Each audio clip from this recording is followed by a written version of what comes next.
Folks, welcome back to No More Popcorn. We have a very, very special episode that we're doing right now. We are speaking with Mr. Barry J. Gillis. He is a director, a producer, writer, actor, editor. Yeah, you name it, he's done it. Wonderful guy. Done such works as Things and Wicked World, which we've done a review of Wicked World. We haven't done Things yet, but you might be familiar with some of his work from that. And he was kind enough to join us today and answer some questions. So, hello, Barry. Hey. So you guys saw Wicked World, which I made like 31 years ago. Fuck yeah, we did, man. Yeah, that movie's like, yeah, it's oh man, that movie was made a long time ago. So well, we love it, and we were really excited to talk to you. I want to start off just by saying thanks for giving us the time of day. We are a very small channel, so you actually finding our video and commenting on it has meant the world to us. So thank you. Oh, that's cool. I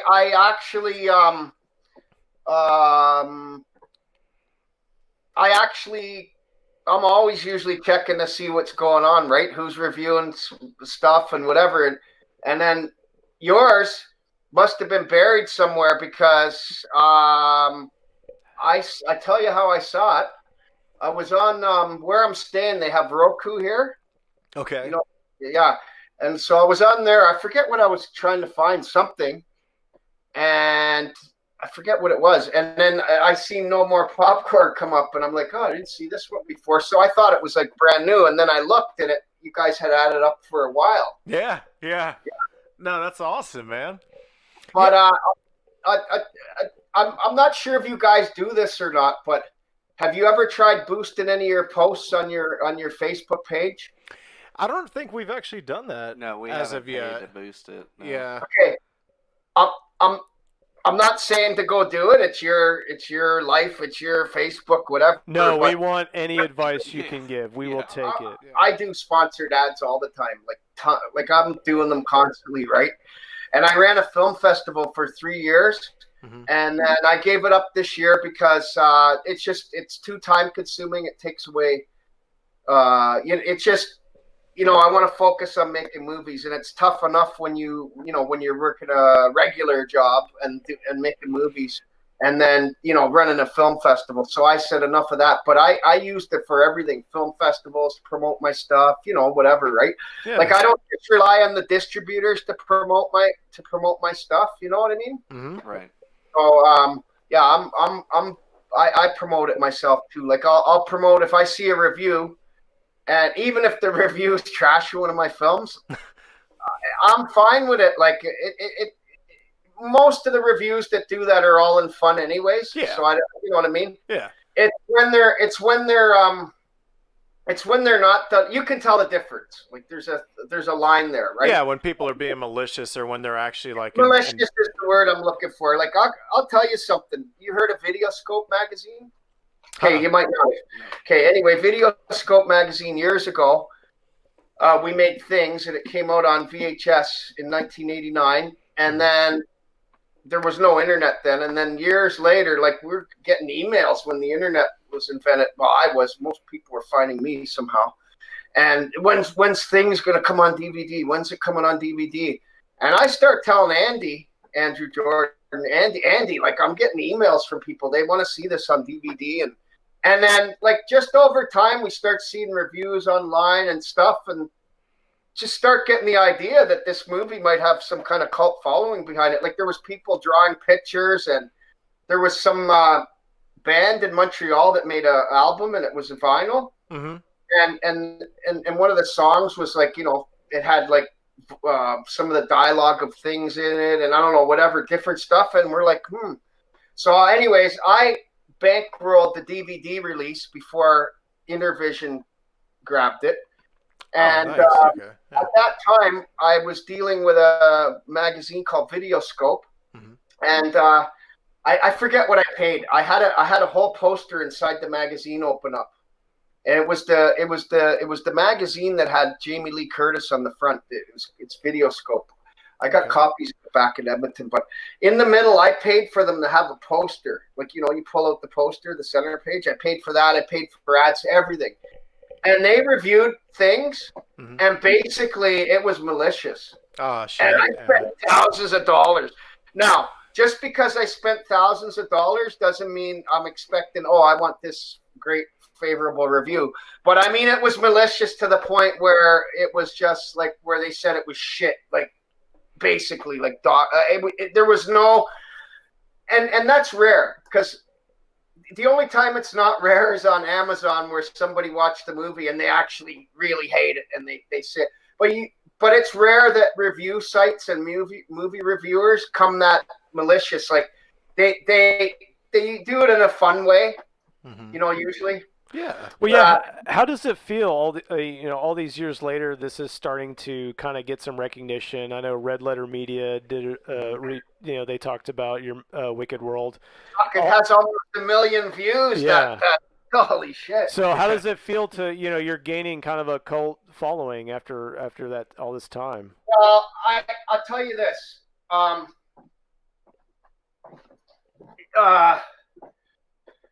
Well, it's great. I mean, I'm going to tell you, this is what I tell filmmakers, and this is what I tell all kinds of people. In order to have a cult movie, like, in my opinion, the stars have to be lining up right and whatever. Like, I mean, you cannot go out and try to make a cult movie, because there's tons of movie makers who try to do that, and it comes off as artificial. Yeah, it's very fake. It doesn't work.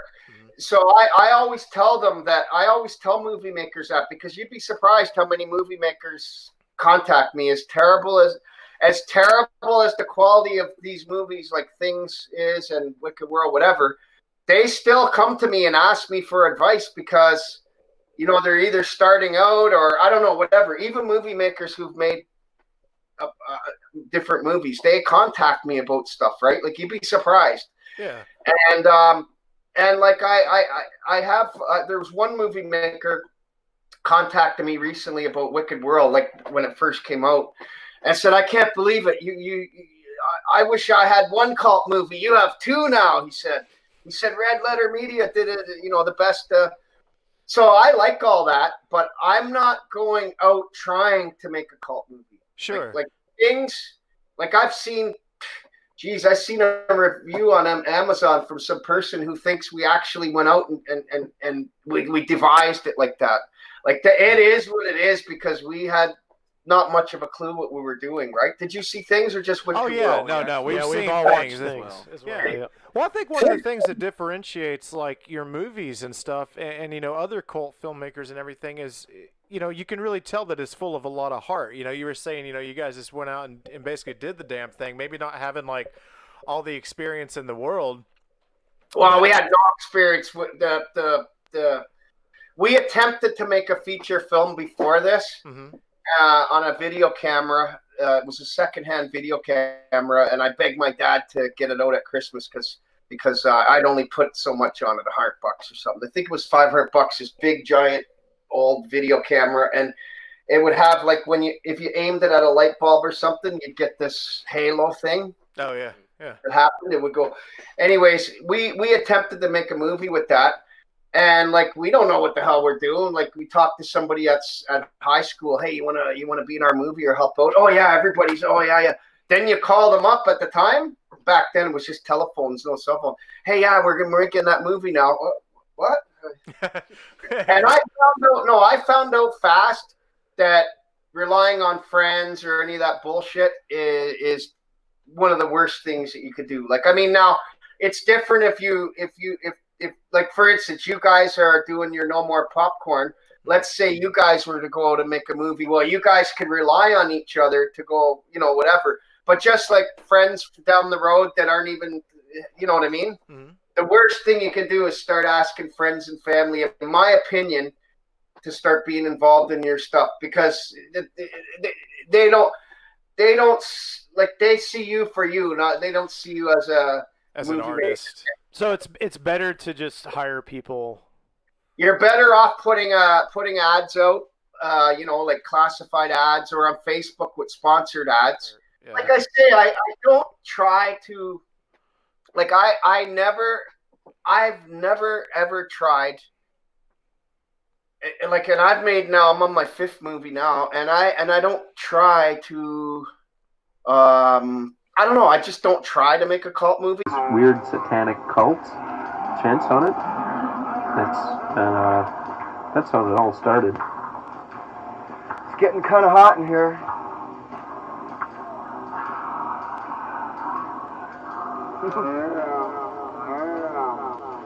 Throw this in the freezer.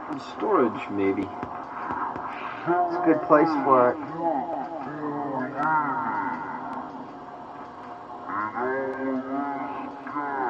Although I like doing stuff that I felt worked in another movie I had.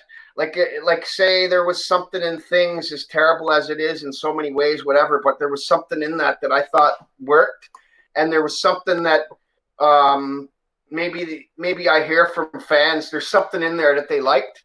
I will make a conscious effort sometimes to do something, do something similar in a movie, but not because I want it to be a cult film. Like I think that's the worst. And believe me, there's movie makers who do that. Now, we always hoped Things would become a cult film, even when we were making it, because we were watching all kinds of trash, right? Like, I mean, we were watching, you name it, we were watching it, and we knew we wanted our movie to become a movie like that people, they would watch, and then they would watch again and again. Yeah, that was something I wanted to ask you real quick, was like, kind of what was sort of the story behind you wanting to become a filmmaker? Was there like a certain movie that did it for you? What are like some of your cinematic influences, stuff that made you want to get behind the camera and start doing this stuff? Okay, I met Andreas. His name is Andreas, okay? Andreas. Andreas Iordanoglu is his real name. I met him in grade 11 political science, I think it was, or grade 10, grade 11, whatever. Mm-hmm. And he had a Fangoria magazine. And fucking, like, I seen him around. He had a jean jacket with Black Sabbath on the back. Fuck yeah, he did.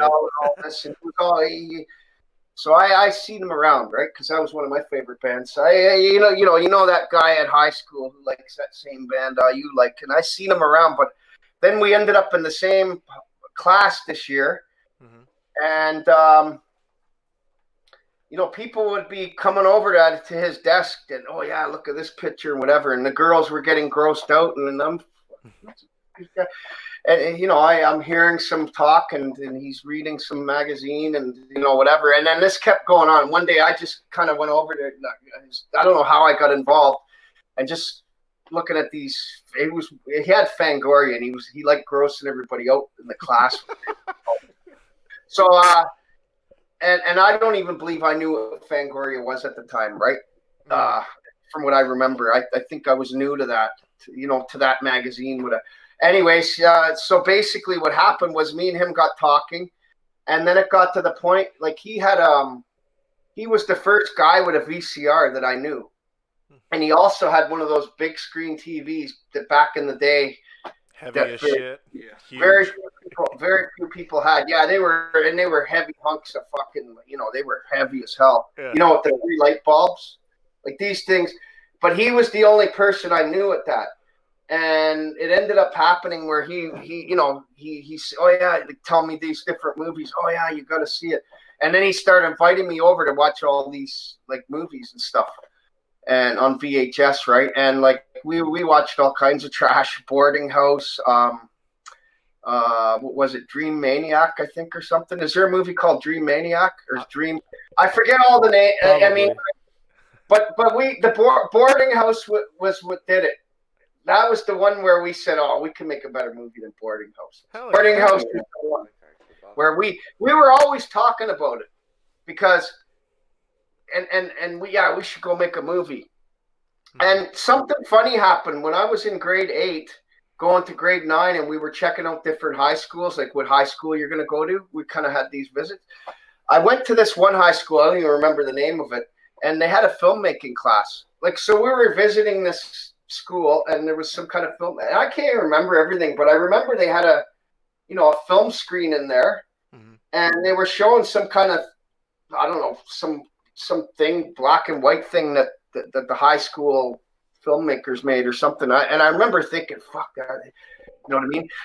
Yeah. That'd be great to make movies. But you know what? I grew up also by a cinema. It was only like a few blocks away. And back then it was Saturday and Sunday matinees all day long. Like, you could watch movie after movie. And what they did was they might have like a Bruce Lee movie playing that was already out for over so many years, right? Mm-hmm. Then right after that, they'll play the Three Stooges. Like, perfect. I'm just telling you, like, just a 10-minute clip. They might play a 10-minute clip of some Three Stooges skit, or they might play a whole film, or then they would throw in an animated movie or whatever. Like, it was like all day long, and then at the very end of the day, they would put the big movie of the day on, like Jaws.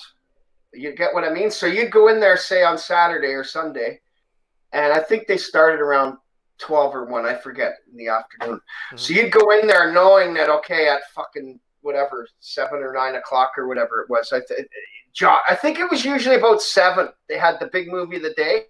And then I think after that, they played another one I can't remember now, but I know that the big movie of the day was in that prime time. But they would put on, like, Enter the Dragon, Chuck Norris or whatever. I don't know. Yeah. They would put, I don't know if it was Chuck Norris at that time. Oh, yeah. He's always been around. That's the thing. Yeah, since the dawn of time. Sure, yeah. I'm pretty sure they would play. That's right. They play some of his. Because, no, I remember years later, there was another place downtown in Toronto where you could watch movies 24 hours a day just going, and they had tons of Chuck Norris. But yeah, they would have had his movies too. But I remember seeing stuff like Grizzly Adams, which was a kind of a family movie. Yeah. And like they just mixed everything up. And then the main movie of the day, like King Kong. Mm-hmm. Which is funny because they've made so many remakes of King Kong. Oh my god, that Peter Jackson one. That's literally like one of my least favorite movies. Yeah. Peter Jackson's fucking great, right? Yeah.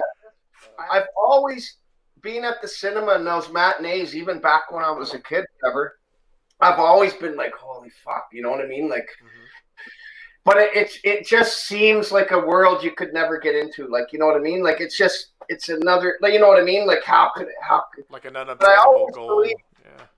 Yeah, I always believe there's a way, there must be a way to go out and make movies like an independent film. But it's just something that grew over time. And then you meet Andy, and then you're watching all these movies all the time. And then Boarding House is the one that put us over the edge, right? Like, we can make a better movie than Boarding House. That's what we had in our head.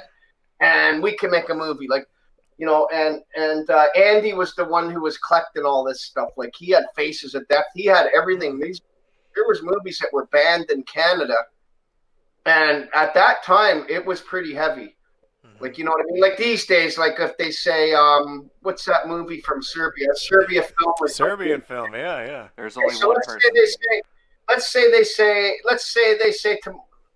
pretend it was when a Serbian film was banned. Well, there's a way you're going to get your hands on it. Like, there's just a way. There's always a way to get that banned film, especially with the internet now. But back then, when it was just VHS and stuff, it was tough. And Andy had the connections for all the banned movies. And Boarding House wasn't a banned movie, but Faces of Death was in Canada. And I think I Spit on Your Grave was banned.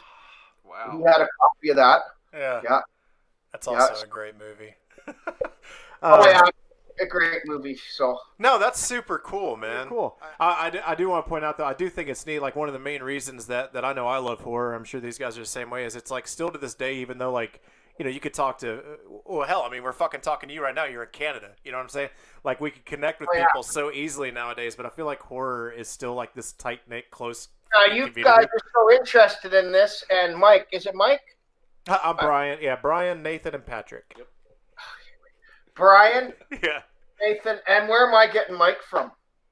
I don't know. There's always a Mike somewhere. Yeah. There's so many Mike. Do this again because you got a lot on my mind. Yeah, you're good. You say each name so I know. Brian. Brian. Patrick. Nathan. Nathan over here. Yeah. Okay, Nathan is an editor. Yeah, most of the time, yeah. Okay, now which one of you guys can operate a video camera to a competent degree? Oh, We do we it. can. Yeah. Yeah, we. So have you thought about making your own movie? We actually had a little YouTube show that we did for a bit called Blasphemy Hour. Yeah, we had puppets and everything. Yeah, we have filmed a lot of small skits and stuff. Not recently. We've all been really busy, but it is something that. But have you thought about going out and making a movie, like a movie? Yes, absolutely. Yeah. Okay, so what do you want to do? Like a horror movie? We've thought about horror. The one I have in mind is a comedy. Yeah, anytime like I actually try to take like pen to paper and kind of write down ideas for a movie, like as much as horror is my shit, I always find like everything I write ends up being like way more like of a drama, like super sad shit. Sounded like you were about to cry when you said that. I heard it's it. a drama, Yeah. Like me, like I like these dirty cop movies, like and gritty movies. Like I like stuff like Training Day. I like stuff like Taxi Driver back from the 70s and whatever. Yeah. And I've always liked. There's another one. I don't know if you guys seen it called Unlawful Entry with Kurt Russell and Ray Liotta. That's a gritty, good fucking movie. That's a more recent one, right? It's probably like 20 years now. Okay, I need to see that. Wow, yeah. Unlawful Entry. I recommend that highly. And I like that kind of stuff. And but when I'm writing, I don't know. I'm writing and it just starts going towards horror. It's like you said, you'd like to write horror, but you start going towards drama. I start writing something, it starts kind of going. It always goes towards that fucking way, right? Yeah. Not that I love horror. Don't get me wrong, and I think it's a great genre, and I think the biggest thing with horror is, and I recommend anybody who's going to make a movie to make a horror movie, because there's a built-in audience. Even if you don't have somebody in the movie with a name, horror fans they want to see it because it's a horror movie. You know, they might not like it, but No, you're right. So is there just something inside you that leans toward the disturbing, toward the bizarre and grotesque? Yeah. I don't know what it is. I like stuff like that. I like I actually like having something to say too about the world we live in, right? Like, I mean, even though all the tools weren't at my disposal to do that with Wicked World the way I would have really loved to do it, I mean, I still have something to say, right? Mm-hmm. Now, with my latest movie it's actually coming out June 9th, House of Many Sorrows, New Blood Entertainment. That movie is more like it's not crazy, like as crazy as, like, you know, things in Wicked World and all that kind of stuff, or even the Killing Games. Mm-hmm. And it's more I don't know, it's horror, but it's more of a psychological thriller, right? Yeah. If you don't like it, that's fine too. Like, seriously, like, it's everybody has their own tastes, mm-hmm. and if it's not up somebody's alley, I understand that. I think review sites in general think that you're looking just for favorable reviews. I like honest reviews, but I like them with a bit of wit, a little bit of wit, a bit of charm, a bit of. I don't care if you say, hey, the acting looked like they were from a porno movie, whatever. I've seen it. I've seen all these. Nothing wrong with that. Yeah. I actually boost those kind of posts. You know, when the movie, the acting was bad or this or that, it doesn't eat me alive. It just, you know what? It just, and they do it in a way where it's fun too, right? Like, I like that. So it's nice when they can come out and say that the movie's bad, but they can do it in a clever way. Right. You were saying that you like a message, there to be a message in your movies, and I was watching the extras of Wicked World, and in the behind the scenes, you were saying that the moral of Wicked World was that you can learn from your mistakes. Now, that that, was in. When did we shoot that? I'm trying to think when we shot that scene. I can't remember when we shot that scene. It wasn't the first scene we shot. The first scene we shot was the suicide scene, but I don't know when we shot that scene. But I know that wasn't the last scene we shot because we shot more, and I did it on weekends, and it was shot on 16 millimeter film. But I softened the image too much. I over processed the fucking image, so I want to get back in there when I get back to Edmonton.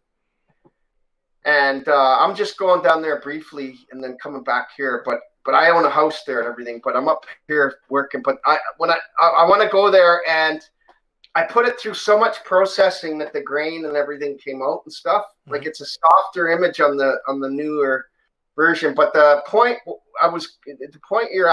question you're asking is that when I said that.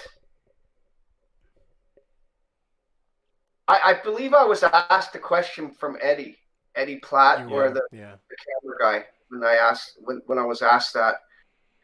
And I believe at that time that's what I was thinking. Actually, I didn't even expect that question to be asked. Eddie was making sure he was documenting this movie, and I was always telling him, Eddie, like, quit bringing that camera, but like okay, a little bit's fine, but we got to shoot a movie. And I'm so glad that he did, and I wish he would have brought it more. Like, he doesn't got it for the suicide scene, he doesn't got it for a bunch of different stuff, but I'm so glad that he did come. But at the end of the movie, you have this message that's like comes up, the screen goes black, and you have this thing that comes down, and it talks about humans are the most violent species ever created, and without this computer chip in our brains, our sick world will continue to be out of control, and we will be doomed. I don't even know how I came up with that, because I only read one science fiction book in high school, like a thick book, and it was part of a project. Like, we could pick certain books to read, and I chose Dune. It was this thick. Okay. And this teacher, I forget the name of the class, but social studies or something, but she had a system set up that if you did so many bonus projects and all that your mark could really go sky high, right? And I figured it all out. I'm like, fuck, I can get 100 in this class, because she had this figured out where you could get like 100. I mean, I figured her system out that if you did all this bonus work, and one of the bonus projects was that Dune. And I did all these bonus projects. I ended up getting 100 in that class. And the teacher kind of, for some reason, I found out later, like, she kind of was, they weren't happy with it. Like the principal or somebody at the class. However it came out, you're not supposed to get 100. But you know what I mean? She made it where if you did all these bonus projects, you could keep raising your mark. And I figured out the calculation early on. Fuck, I could have 100 in this class. But I read Dune, but that's not where that comes. You know what? I don't know where that comes from, because there was no internet then. There was no conspiracies out there about, there was nothing going on about the chip. Was that just an idea? Was it just to put something fucking weird at the end of the movie to keep disturbing people? What I think happened was I was shooting the movie on weekends over time, and most of the time I couldn't afford to get the footage out of the film processing place. So, and what I did was I had a deal where they would take the footage and then transfer to these big giant 3/4 tapes. So like VHS is 1/2 inch tape, and 3/4 is 3/4 inch. And then there's 1 inch and 2 inch and whatever, Betacam. Anyways, that was what they were doing, because I was editing on, or I was going to edit on these machines, which I ended up editing on, but I didn't even know if the footage came out half the time. Like I didn't know did all the footage come out, because I couldn't afford to pay them all the time and see the footage. But what happened was, making a movie over almost a year on weekends when I could afford to shoot, you know what I mean? It just, ideas brew up in my head about how, you know what I mean? How am I going to have them all connecting together? and then other ideas come to me like, well, I don't know. You know what? I don't know how it came, but it came. And it Like, worked wonderfully. Yeah. When Wicked World ended and that came up and I read it, I felt like my head exploded. I don't know where it came from, because you know what? Like, all that stuff is out there now, and like that wasn't done years later. I didn't put that in years later. That was done, and I put that in 1991 when I was editing in. It was called Charles Street Video in Toronto, and they had it was a filmmakers co-op place for artists where you could go in there and edit cheap on their all their equipment, right? Sure. And they had all these different studio rooms and whatever, all that shit. And basically, I don't know how I just know it came to me one time, right? And I thought, hey, yeah, like our world is so violent, whatever. It just came to me that see, I do believe our world is out of control. Like, and I still believe that. Like, I believe like there, there's so much murder, rape, violence, death. There's like all that kind of stuff. And I mean, look what just happened in Minneapolis there with this cop. I mean, that to me, the riots now too. It's pretty bad right now. now. You know what?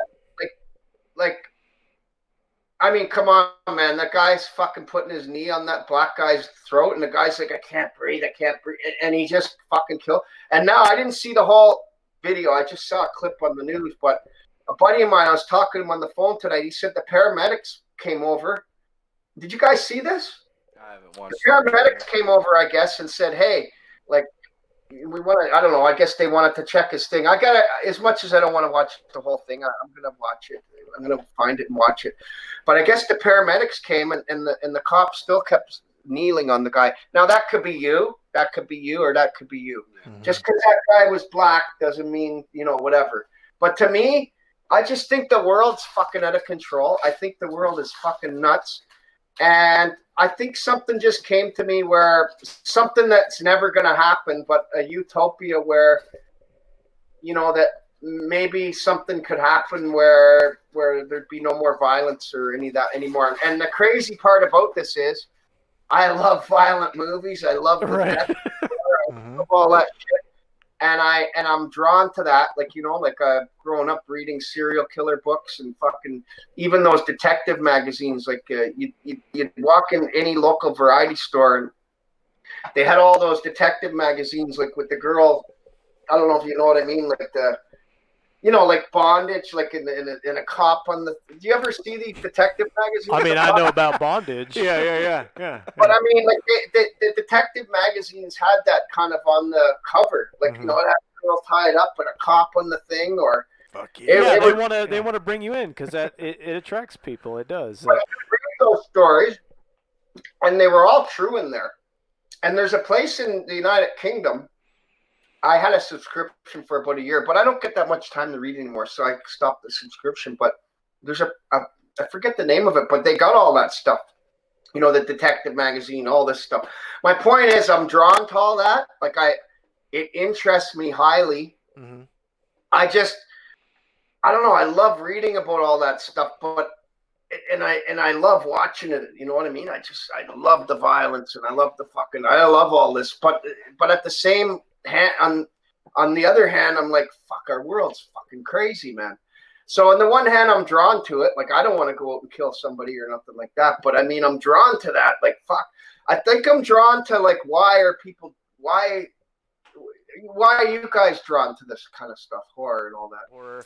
I mean, me personally, I'm the kind of guy like I cannot stand blood and shit like that in real life. Mm-hmm. But when I watch cinema, it's like, and I can differentiate between, like the fun, silly stuff and the hard stuff. I kind of like to see like how far I can push myself to either end.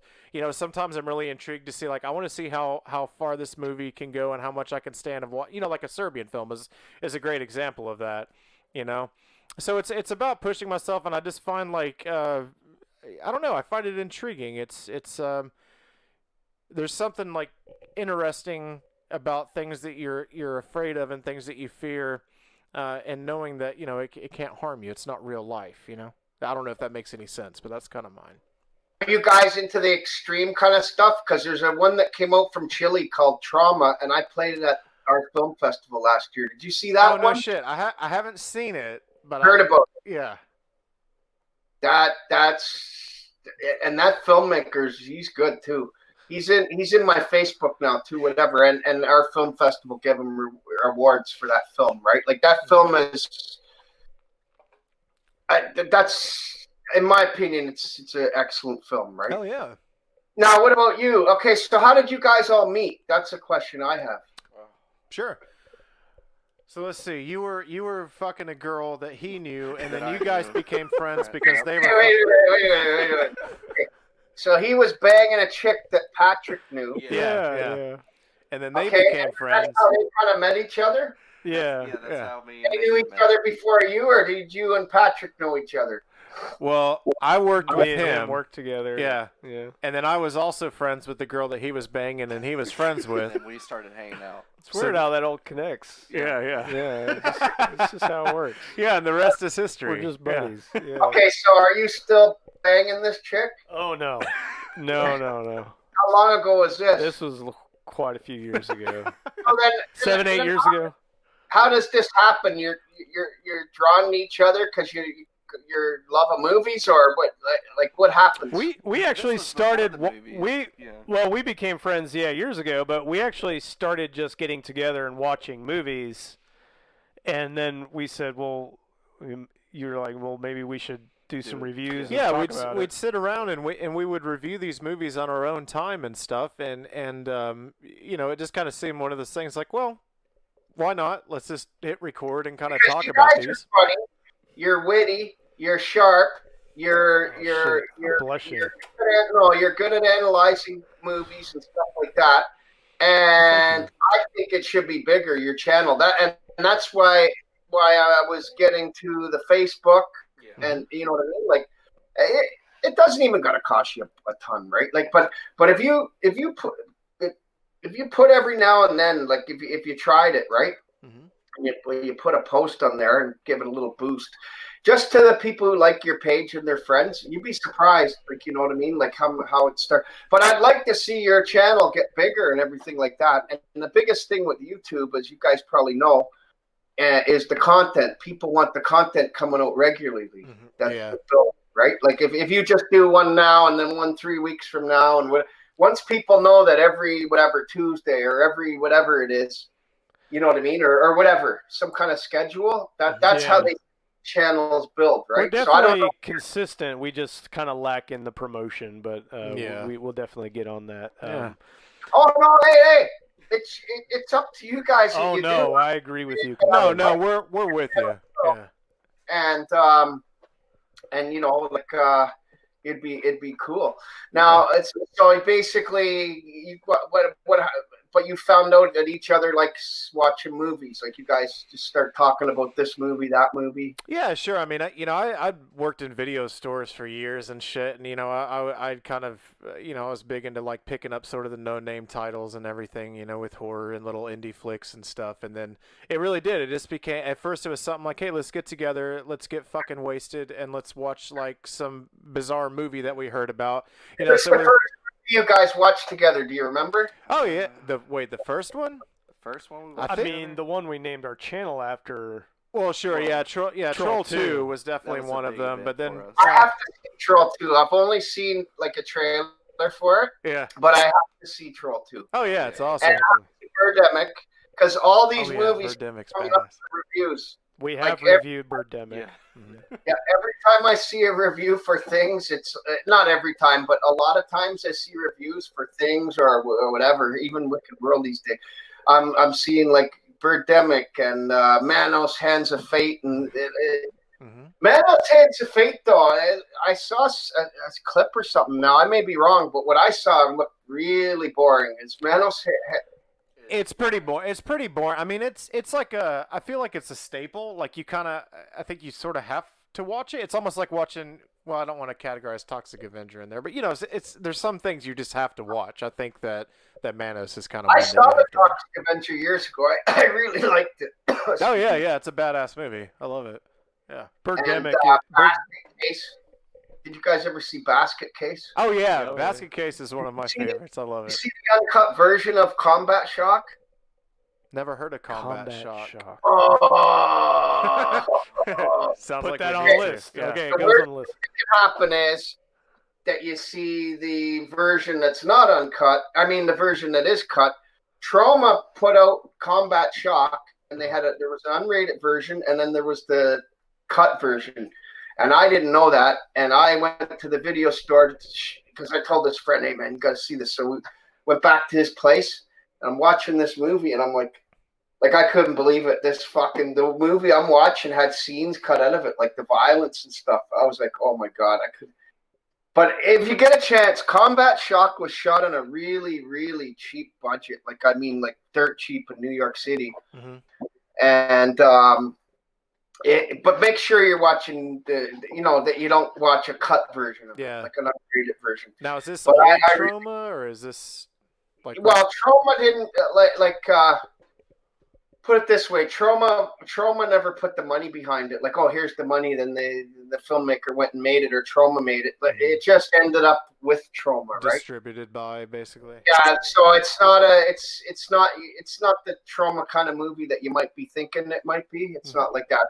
But it's I don't know. It's one of my favorite movies from an independent filmmaker, and there's something that been wanting to do for years, and I'm gonna do it at some point. I can't tell you what it is, but there's a part of that movie. Let's just say there's a part of that movie that's to do with. Oh, I can't say what it is. Can't I give love us just a little taste.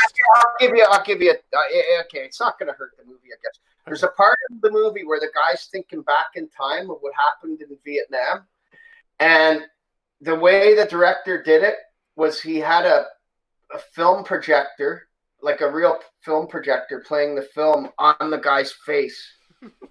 So he had shots of the Vietnam going through there, and the bombs going off, whatever. And the projector that you usually play on a film screen is playing that fucking footage on the guy's face. It's fucking so awesome. And I've always wanted to put that in a movie like that. I kind of did something similar with House of Many Sorrows, but it wasn't a film projector. But I always loved how he did that. And it's so wild. Like, you know what I'm saying? You can imagine a film projector. Like, how they used to play the movies on the reels. Project it onto a naked girl's body. That's a good idea. Yeah. So if I ever do that, yeah, I want credit if you do it. If we ever do that, fuck. But now other movie makers are going to get the idea. So it's going to look like I copycat it. But you know what? I don't think anybody's ever done that. Nah, dude. I actually like doing stuff if I can that nobody else has done. That doesn't mean I don't want to use a technique that somebody else has done before. Sure. Like I could still use the film. The only thing with the film projector kind of stopping you is whatever is playing on that person's face. You have to go out and shoot that first, process it, so it's you know what I mean. So you have it on the film reel. Like you got to shoot it in film, then it's got to be projected from an actual projector, right? On face, the way it plays, like in the old cinema, the way a movie, and it's just wild. Anyways, I really like Combat Shock, and it's an independent, really low budget film. I believe he shot it on 16 millimeter, and it's I don't know. You gotta watch that movie to the end. I think it'd be right up your guys' alleyway. That one. Yeah, that sounds awesome, man. So speaking of like doing things that no one else has ever done, do you mind if we fire off a few questions to you that we have about Wicked World and things? Yeah, cool. So earlier on, you were mentioning the fact that things. You guys went into that with an idea of like we want to make cult status with this movie. Was that kind of the same? Yeah, like I want to make this kind of clear that we weren't trying to make a cult movie, but we were hoping that it would become a cult movie. And to me, I think that's a different. No, yeah, I agree. I understand that. Yeah, I think like I know there's movie makers because I've met them and stuff like that, and there's a big difference although it might be a thin line, I think there's a big difference between saying, oh yeah, okay, if we do this, that'll help it get cult status. So if we do that, I just think that's a wrong move, because now you're trying too hard to make your movie like be culty, right? And we weren't doing that. We were hoping our movie becomes a cult film. We were hoping it gets a cult following, whatever. But we weren't saying, oh yeah, okay, so if we do this, oh yeah, okay, now then let's try to do that too, and try to do all this and that, so it'll become a cult film. Like we always hoped it would be. It's kind of like one of those things where, like, a lot of people, we use this term a lot on the channel, and I'm sure it's, it's definitely popular with other people to say too, where, there are those movies that kind of miss their mark a little bit, and people are like, oh, this is a fun, this turned out to be a fun kind of like bad movie, like so bad it's good kind of a thing. But when people like try to do those, we didn't try. Yeah, it's just like it feels weird. We were actually trying to make a good movie, and Andy was running the camera, and we got on the end credits it says Dan Riggs. That's just an alias, just about every credit on there. The thing was made mostly with two people, me and Andy. I was drilling I don't know, you can't do it here because the camera and the laptop's not named that. But like, for instance, I'm at a wall supposedly drilling. I don't know if it was during this shot or not, but just in general, it was Andy with the camera and me running around drilling things and whatever. I was throwing blood in my own face, like from another hand behind a wall like this. Like I'm drilling, going stuff like this, like throwing. Like it was just two people making that movie most of the time. That's awesome.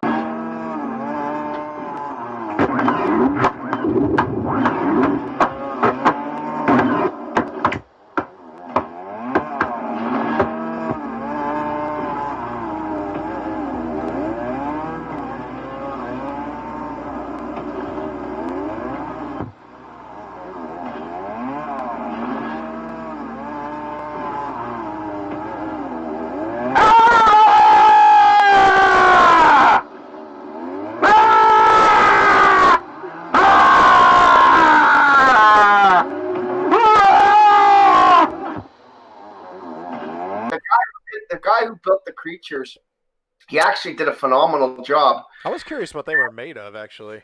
Yeah, well, he had like Andy drew how he wanted it to be, kind of, and like the legs are real legs of I believe it was like Alaskan king crab or something. That he got dude, okay, cool, nice, all right. And, but Andy kind of came up with a sketch of how he wanted it,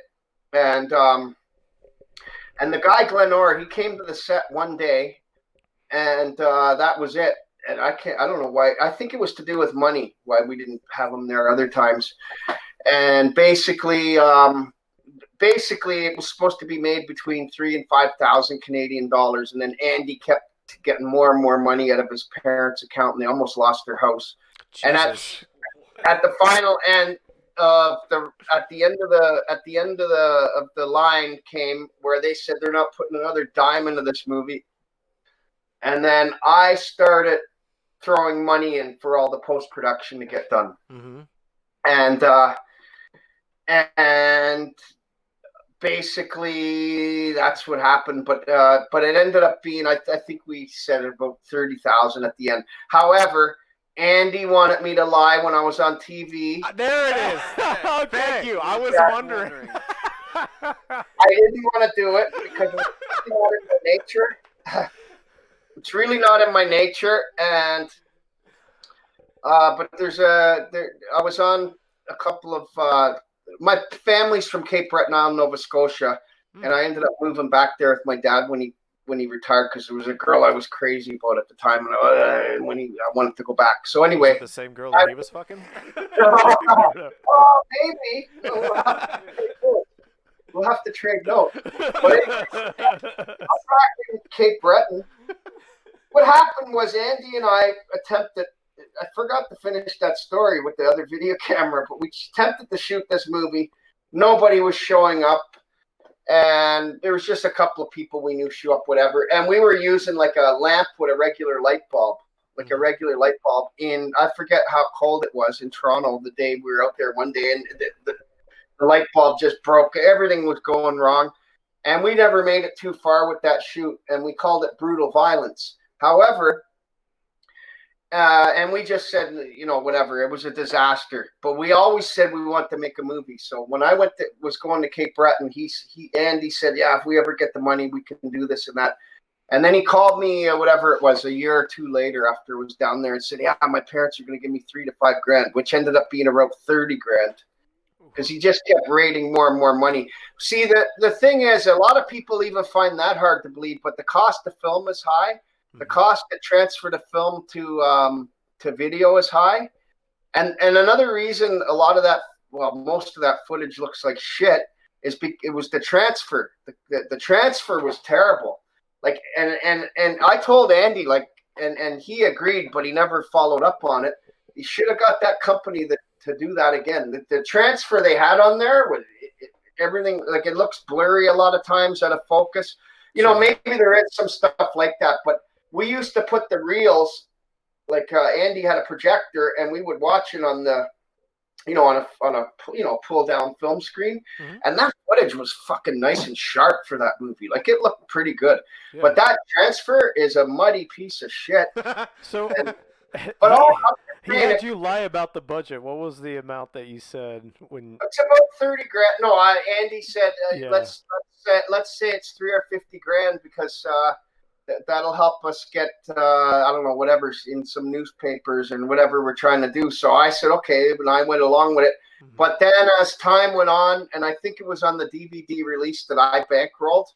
Because Andy's parents had lost so much money at the time, whatever, I always promised them that if I was ever in a position to get money back to them, I would, even though I'm not the guy who raided their account or did any of that. When it said budget, you could have just put Andy's parents' house. Yeah, there you go. Yeah, we could have did that. Well, I'll tell you what I do now. I don't like anybody knowing the budget until the movie's out for a while now. So I just don't answer the question. I say, well, I don't want to tell you what the budget is at this time, But anyways, because a lot of movie makers, they're at a film festival, and they'll start telling everybody their budget. Well, that's not always a good idea because the distributor knows that, hey, I can fucking buy this for dirt cheap or whatever, right? Right. At the same time, on another note, but at the same time, the filmmaking business is it's so brutal, like the amount of people that are getting ripped off and everything. I mean, it's just bad. Like the distributors are just it's sickening. AGFA's good. AGFA just gave me we love their releases. I just got a quarterly royalty check. No, I shouldn't say check because it was sent by PayPal. But I got the royalty reading and everything and how many units were sold in Wicked World. And I'll tell you this, I am happy. I have never been so happy with a distributor. I'm serious. That's and awesome. I had heard that about AGFA before. I had heard they're honest and all that kind of stuff. Severin is pretty good too. They're the ones with Intervision. But I got all the royalties going to Andy. Because remember I said his parents lost the money and if I could ever help. So all the royalties for things goes to Andy. And they send they're reasonable. We get royalties from there too. And the thing is that and Intervision, which is rare, Intervision relicensed the rights to things. Okay. Yeah, Andy was quite shocked because I said, Andy, let's see if Intervision, the rights were up there about a year and a half or whatever it was ago. I said, let's see if they want to relicense them. He said, I don't know. I don't think they're, well, usually a company doesn't relicense the rights once they had the first time. And they can just keep selling it. A lot of companies can keep selling the movie anyway. Like they have extra stock, whatever. There's ways, right? Although in our agreement with them, I think they have 90 days to get rid of their final stock. But I contacted them and they said, yeah, we'd like to relicense the rights. So they're making some good money off that movie. It just keeps selling that things. I don't understand it. What is it about that movie that draws people? I mean, it seems like you guys like Wicked World though better than Things. Oh no, it's not necessarily that. Things was newer, like for us. You know what I mean? Like we just got through watching it actually.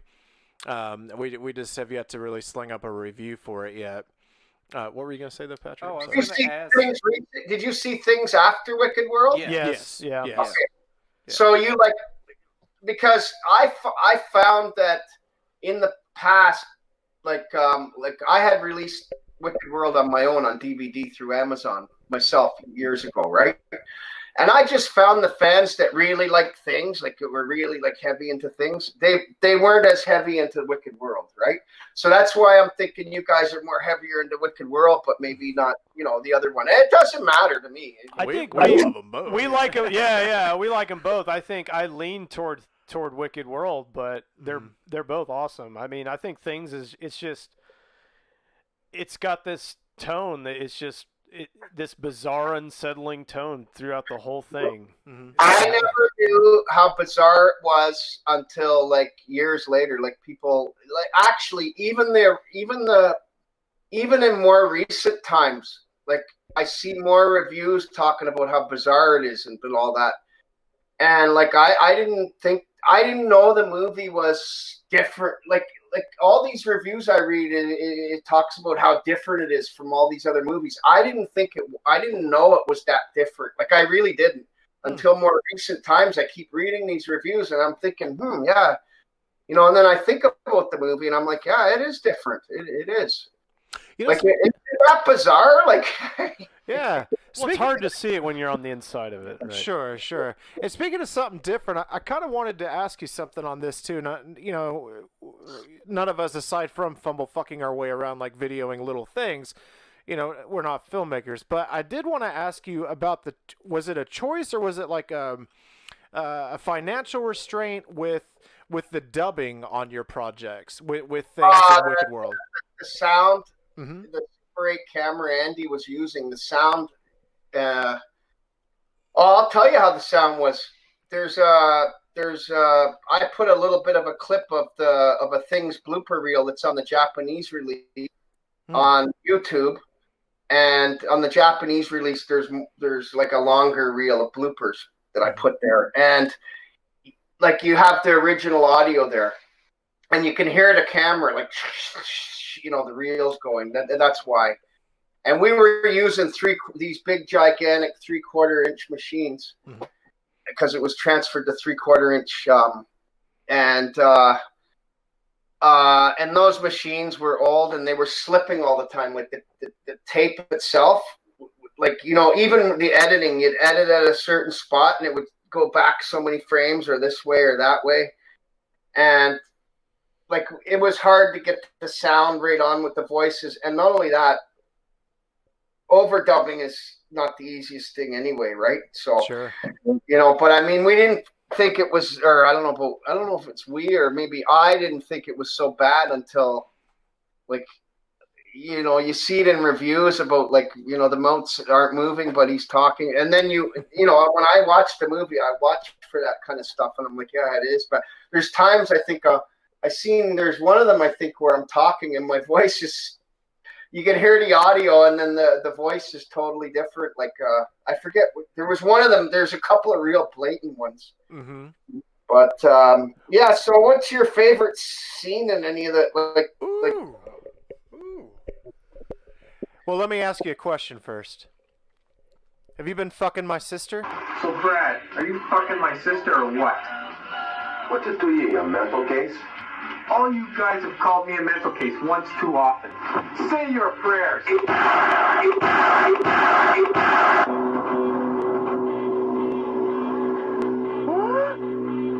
you two, get on the ground or I swear to God I'll blow your fucking brains up. Are you crazy? Are you nuts? Shut up or I'll blow your fucking tongue off. Any last word? If you're gonna shoot me, shoot me. But save her. No, not him.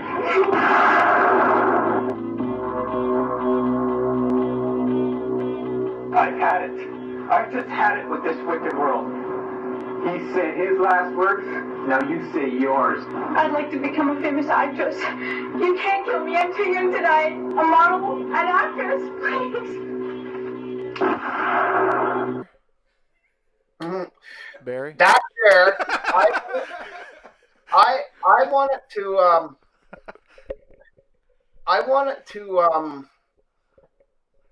to have a kind of a computer nerd. I hate to use that term because back then there wasn't even computers. Like, you know, like, I mean, you didn't have, Yeah, good point. Yeah. you didn't have like that kind of thing. But I wanted that. Shouldn't say computer nerd because, like I say, there wasn't. We didn't really have that. But it was like I wanted bookworm to kind of a thing. yeah, like a bookworm, nerdy kind of person who just fucking, you know what I mean, loses his marbles. Yeah. And I don't know how I cooked that one up in my head, but it was like, okay, well, we'll have them on the couch, and then she'll say something because I got to get her to the shower, right? Yeah. I get her to the shower. Fuck yeah, so you do. So I have to get her to the shower, and I'm like, okay, how do I get her to the shower? And also, I want to start the movie out with a fucking, you know, like, I want to start it out with, like, quote, like an explosion kind of thing, Yeah, right? start Like, out with a bang. Yeah. So I just, but usually stuff just comes to me. Like, I don't know. I can't explain this. It's like I don't, like, I'm not really thinking I'm not making like an outline and then really thinking it out and whatever. It just, I have this subconscious thing that I do where I shut off, this sounds nuts, but I shut off all the creative ideas. Like, for instance, I'm working out here in Sudbury right now. I'm out in this, working at this mining company, whatever.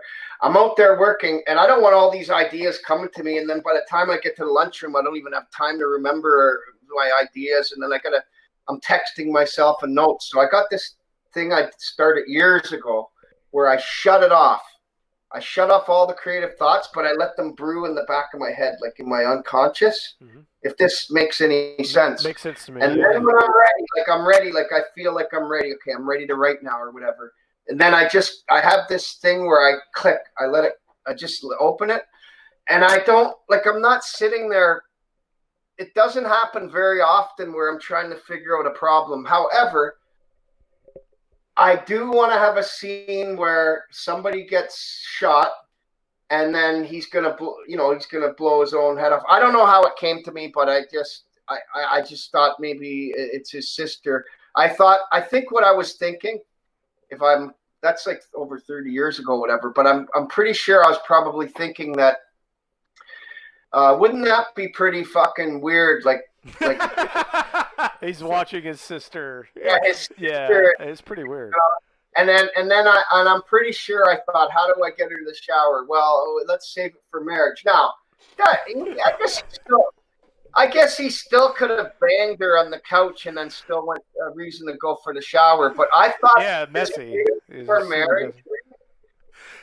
I mean, I can only guess what I was thinking at the time, but you know, like we go through life and you hear certain religious cultures and whatever, just even people in general, like, and then as years went by, there's a certain group of people that there's some group, I forget the name, where they vow not to have sex until marriage or whatever, right? And but I don't know, I must have been, I can't remember what I was thinking at the time or how it came about, but I generally, the ideas and everything just come to me all at once when I'm ready to write, and it doesn't take me long. Like, I'm not sitting there trying to figure out a problem, whatever. Generally, the problem solving is usually on the set, or you know, how you're going to try to film something. But one thing's for sure, I am improving as a movie maker. Mm-hmm. And when you see The Killing Games, did you say you ordered it? Yeah, I ordered it. It's in the mail. So yeah. So when you see The Killing Games, you're going to see, you see things, and then you see Wicked World. So you see things, and then Wicked World is a step up, like in terms of technical wise, like in terms of, you know, like technically it's technically you can tell that whoever was behind things. Wicked World's a step up technical wise, like filmmaking wise, whatever. And then when you see the Killing Games, you're gonna see that there's a real leap that went there, filmmaking wise. And then you'll see that with House of May Sorrows, and then Tales from Dead Zone. Like I keep improving because I don't want to. I have to keep improving as a movie maker, right? So you guys are gonna see kind of an evolution of like this person. He is improving as a movie maker. You'll see that, like in terms of the quality of the quality of the final presentation is what I'm saying. Absolutely. Sure. I mean, I love the trailer from from the Dead Zone, and I mean you've got Corey Feldman in there, and then you've got Bret the Hitman Hart, who is one of my fucking heroes from when I was a kid. I loved wrestling when I was a kid, and I was like, what the fuck? How did he do this? And that's what I want. That's kind of one of the questions we had. Bret's been on my radar for a long time, and as I'm making low budget movies, right? I'm always thinking, okay, who could I get in this movie with a name that maybe I don't have to, charge a fortune for, but you can get a name. And I was always thinking Bret Hart's in Calgary. I'm in Edmonton. Like it's like 2 hours or whatever away, 2.5 from Edmonton to Calgary. And it's not like you're flying. It's, it's just, I don't know. And then, I don't know. I actually wrote, it's an anthology. So Bret's in one of the stories of the anthology, and we still have to shoot the final wraparound story of the anthology, the main story that ties them all together. And basically it was postponed. We were supposed to shoot it at the end of May here, but because of all this coronavirus bullshit, and then I have 3 actors coming from the United States, and the border was closed, and on it went. Like we could be shooting and be shut down, but Bret's stuff is already shot, and at some point that trailer is going to come down. When we do the final shoot, it's the main wraparound is going to look totally different than the rest of the movie. Like the rest of the movie, you kind of have this 70s, I don't know what you'd say, exploitation kind of thing happening in this trailer, but the main wraparound's going to have the modern day movie look, if that makes any sense what I mean, like a more Hollywood kind of look. And basically and then it's going to tie them all together, and then I'm going to end up pulling that trailer at some point, and then we're going to, the final trailer with the main wraparound, like, edits of that in it are going to be there. But the thing is, you have to think about that when you're making these kind of movies, like, because you find out over time that, yes, okay, the horror audience has a built-in audience and all that kind of stuff. And exploitation movies, like, those audiences will watch just about anything. It could be no name, nothing in it.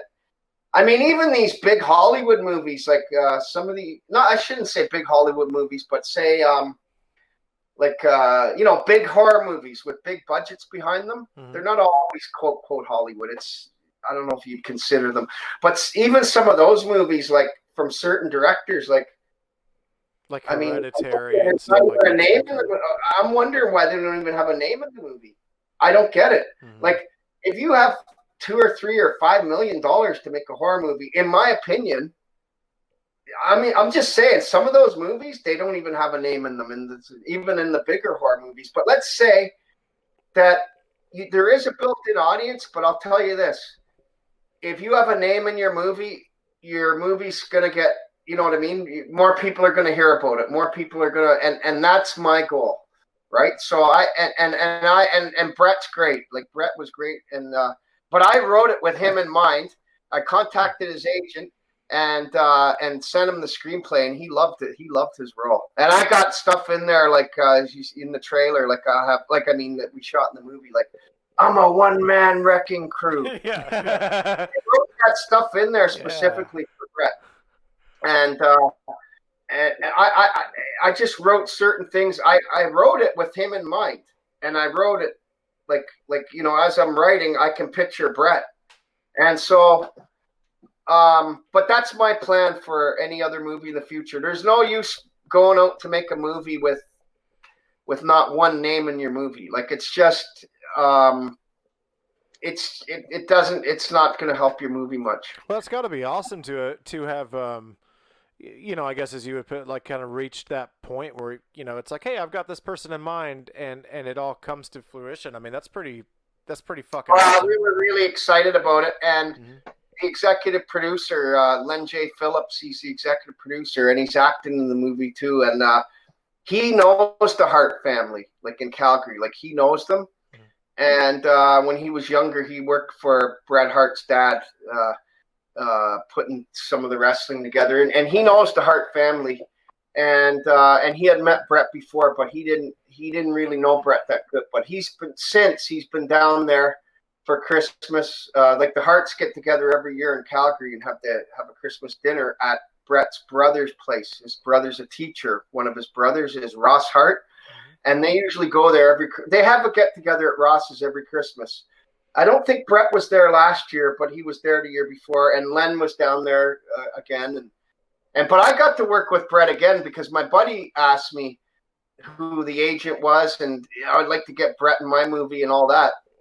Nigel Hartwell, who runs New Blood Entertainment, and he was the cinematographer on the Killing Games, and he has New Blood Entertainment, and he's releasing this, and he offered me like way more money than any distributor would for House of Many Sorrows, put it that way, and I did it. So anyways, and we're talking upfront money, because when you're making low budget movies, you want to get as much upfront as you can, because you'll be lucky to see a dime from a lot of these distributors, because they'll tell you all the money went into the advertising, marketing, this, that. Some movie makers don't even see a dime. So you want to get as much up front as you can in advance. But anyways, so he asked about Bret, and then whatever, I got him all the information, And then when he came to Calgary to shoot Bret's scenes, he asked me to go down to Calgary, because he had already had me in his movie when he was in Edmonton. He shot it in different cities, but he had me in his movie in Edmonton. He asked me if I'll do a cameo role. I said, sure. So he said, I want to do a scene with you in an interrogation room, and I got to shoot Bret when I'm down there too, as well as this other actor, Dakota House. So I went down to Calgary, and I was working with Bret again. Like I was there actually feeding him his lines, like, you know what I mean? Like, when you're reading the screenplay and whatever. It was great to see Bret again. And it was amazing, because before Bret got there, I said to Nigel, I'm like, yeah, Nigel, hey, let's not bring up, like, because what happened last year, a guy came into the ring and attacked Bret at the Hall of, when they were doing the Hall of Fame does you guys know about this? Like for real attacked him? Yeah, real attack. Oh, no. Shit. Damn. Yeah, it was all over the news. It was on the news. It was on TV and the internet. It was everywhere, right? He got attacked. Some lunatic came in there and attacked him. And so I said to Nigel, yeah, let's not mention it when Bret gets here. Did he get him in the sharpshooter? No, this was not a fake. Yeah, and the wrestlers actually came in the ring, and they fucking whacked, and then outside the ring they were fucking. And then that guy got charged and everything by the cops. But what happened was he was in there doing a presentation with I forget who was with him by his side. And whatever, and then this guy jumped in the ring and attacked him. Anyways, I thought it was something that would be, like, let's not go there when Bret gets here, this and that. Geez, Bret comes in the room. First thing he's talking about, and when I was down in New York, and he's telling us the whole story. But I mean, you don't know, right? Like you could have an actor on your set who's famous or something, but maybe something that was in the news, and maybe not a good idea to mention this one or whatever. But if they bring it up, okay, open game now, right? Mm-hmm. Bret is awesome. Oh, fuck, man, Bret's fucking great. Okay, now, what's this road trip shirt? Don't even trip road trip. It's Rick and Morty. What's that about? Oh, it was Rick and Morty. It's a giant bus shaped like Rick from the show that drives around and tours. A show? Yeah, it's a cartoon show. Aha. Yeah. Anime. How do you pronounce it? Anime? Oh, there's anime, but this is just a regular comedy American cartoon cartoon. Yeah. Yeah. And what's it called again? show. Rick and That's Morty. the name? Rick and Morty. I think Morty. Yeah. I think I've heard of that. Like you see it around. It's like it's got a bunch of fans into it, eh? All the kids are into Yeah. it. Yeah. I think I heard of something like this, Rick and Morty. I see stuff on the net, but I don't think I've ever seen any of the shows. Are they funny? Oh yeah, they're really funny. It's like yeah? a lot of time travel and stuff in it, and You guys ever watch Beavis and Butthead? Oh, Oh, yeah. yeah. definitely. Because you guys are younger than me. I'm like 55. I'm getting toward 38. I'm Yeah, we're I'm getting up there. We're catching up to you. Beavis and Butthead, when it came out, you would have been only like. Yeah, I was like 10, Yeah. maybe 9, Yeah. 10. My somewhere. fucking parents, they blocked MTV, so I couldn't watch. But I was raised Catholic, They so can you know. block channels. Oh yeah, Yeah. I had to sneak over to my friend's house to watch Beavis and Butthead. Yeah. I'm Catholic too, right? But I mean, years ago, I just decided that I don't know. You're born Catholic, so you know, whatever. You're born Catholic, but I mean, Yeah, dude, it's true. My point is, it's just sickening with what's happened with the church and Oh yeah. all that It's bullshit, right? weird So though. It's treated. I don't consider myself. Oh, I'm sorry. Go ahead. Oh, I was just gonna say it's kind of like I don't know. It's like Judaism in a way or something. It's like if you're born even if you're not practicing, your religion. Yeah, exactly. That's kind of what it's like to be Catholic. It's like a if you're- stink that follows you for the rest of your life. Yeah. If you're exactly like if you're Jewish, you're Jewish. Like whether you're practicing or like people are very orthodox or whatever it's called. Yeah. You know what I mean? They're really into their religion, and then there's some Jewish people you meet, they're really not that religious, whatever. Mhm. But you're still Jewish. Yeah. Same thing, I agree with that about the Catholic. You're still Catholic. But the thing is, that the Catholic Church to me is I don't know, it's such a so much hypocrisy, so much you know what I mean? It's so you're so full of shit. You know what I mean? Like, I mean, it totally is. That's a song I like, and some of the words in it are, would you like to see the Pope on the end of a rope? Do you think he's a fool? Who is this? Black Sabbath has a song. And was it Black Sabbath? Okay, cool. Nice. One of the lyrics in that song, it's called After Forever, is, would you like to see the Pope on the end of a rope? Do you think he's a fool? Now, if you just heard those words, you might think, oh, it's all anti God and all that. But really, the song, it's most of Black Sabbath, anyways, was always about the struggle between good and evil, right? Mm-hmm. Like, when they mentioned Satan in a song, it wasn't like, oh, go out and worship Satan kind of thing. You know what I mean? It was about the battle of good and evil. Yeah. But anyways, where were we again? Because when I'm in these conversations, my mind. Oh no, Ask same him here, one of man. those- Yeah. one Well, of those other questions. well, sure. So. Jaws, one of the greatest movies of all time. Yeah. It just occurred to me recently, like I usually don't get a chance to watch that many movies. Although with the film festival, I had no choice to watch all the new independent movies that were coming into the festival. But recently, I've been trying to make a point to watch more movies, right? Like take the time, and because I just love watching movies, but I just never get much time to do it. But I've been doing that more often. But one thing I noticed is everybody's always trying to make another shark movie, but I mean, I can't see anybody ever outdoing that Jaws. No, it's impossible.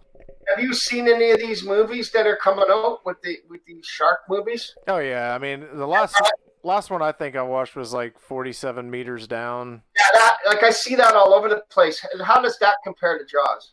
Oh, I mean, it's one of those movies. It almost seems like sacrilege to even fucking compare it. Do you know what I'm saying? It's like it's a shark movie. Is it somewhat? I think, honest to God, I mean, unless somebody came to me and said, hey, yeah, here's I don't know, $1 million, go make a shark movie. Well, okay. But the thing is, I can't see myself like wanting to, like, you already have. I mean, I can't see how anything get, like, you make a shark.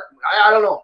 I don't know how. I mean, whatever happened to Tommy my was first choice to make a shark movie, because you're never gonna. I mean, I don't know. Like, was it worth watching? Like I said, it's one of those where it's like basically they're movies that I like to.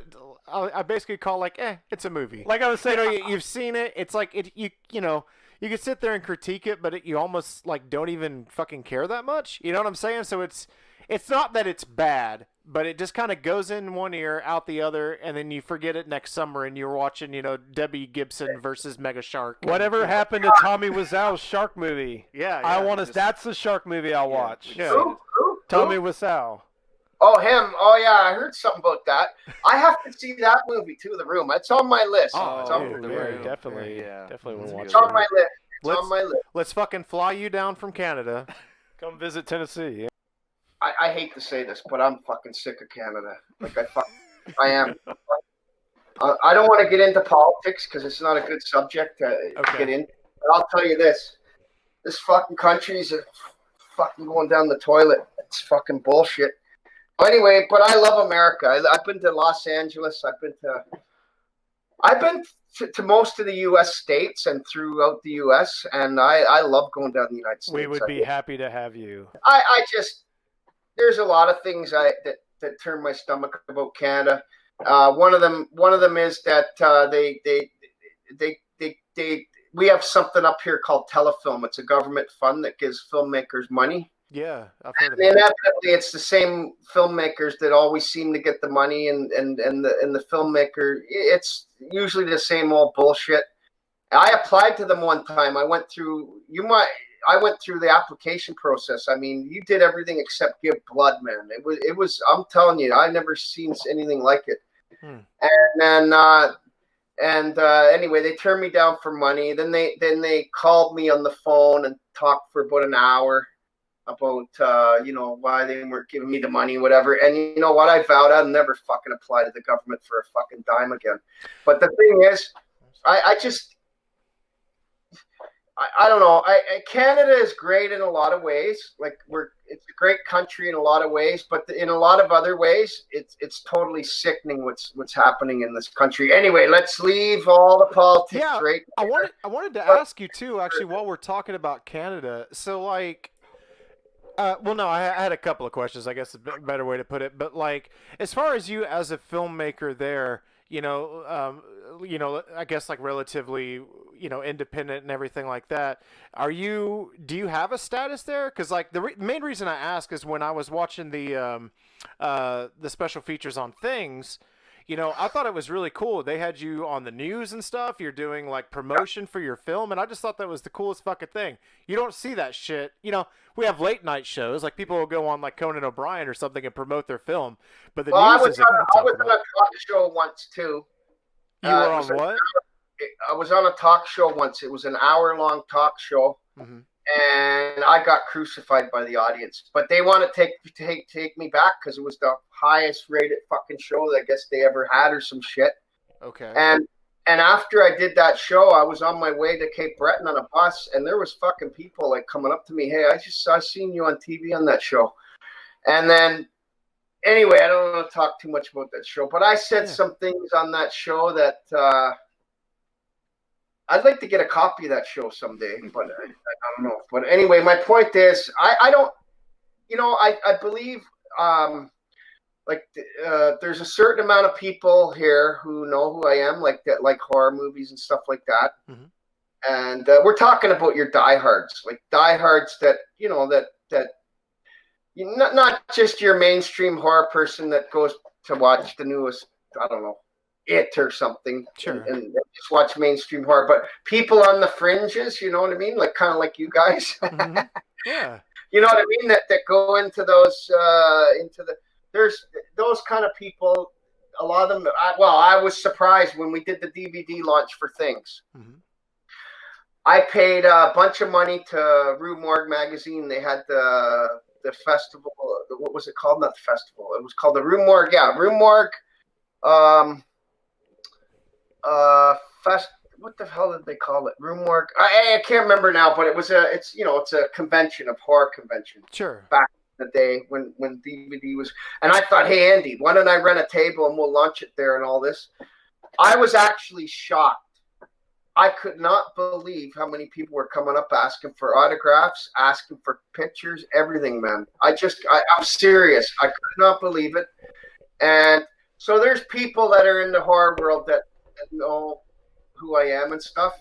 And things just actually played at the Globe Theatre in Toronto. It's a pretty big theater. And played in Toronto around, I don't know when it was, last October or something, or September. But every now and then it'll play in some theater, like in the States or somewhere. And sometimes these people don't let me know, but when they let me know, I'll promote a little bit or I'll get involved. Like they asked me if I could do a video that they would play before things. So I did a video inviting everybody to see the movie. But it plays on different screens around the world here and there. But there's a fair amount of them, of Canadian fans that are into things. But I don't like the snobbish film industry here, I guess I could say, in a way. Like, I don't like this, I don't know. It's almost like an elitist little group, like you. Yeah, that's kind of bullshit, it's like whose right? dick can you suck to get in there, kind of a thing. That kind of shit. Yeah. But I mean, I'm known to an extent. So there's a scene in Wicked World where you are playing a character and you're in bed with a woman, okay? I had a hard on. Yes! Okay, because we thought we seen it. Now don't let that be weird, but we're like, I'm pretty sure that's his dick. We're pretty sure. In the original footage, there's some really good shots of that, and I tried to stay away from it. Okay, so I'm gonna go ahead and fucking assume that we're not the first people that have asked that. I don't. You could tell us that we are, because it'll make us feel better. I don't think I've been asked before, but I thought I had read it somewhere before. All right, nice. Tries to ask me. Look, any question, I'll answer. He just knew. He just went straight to hard on. He knew. He's like, these guys want to hear about boners. I can see it in their eyes and in their mouth.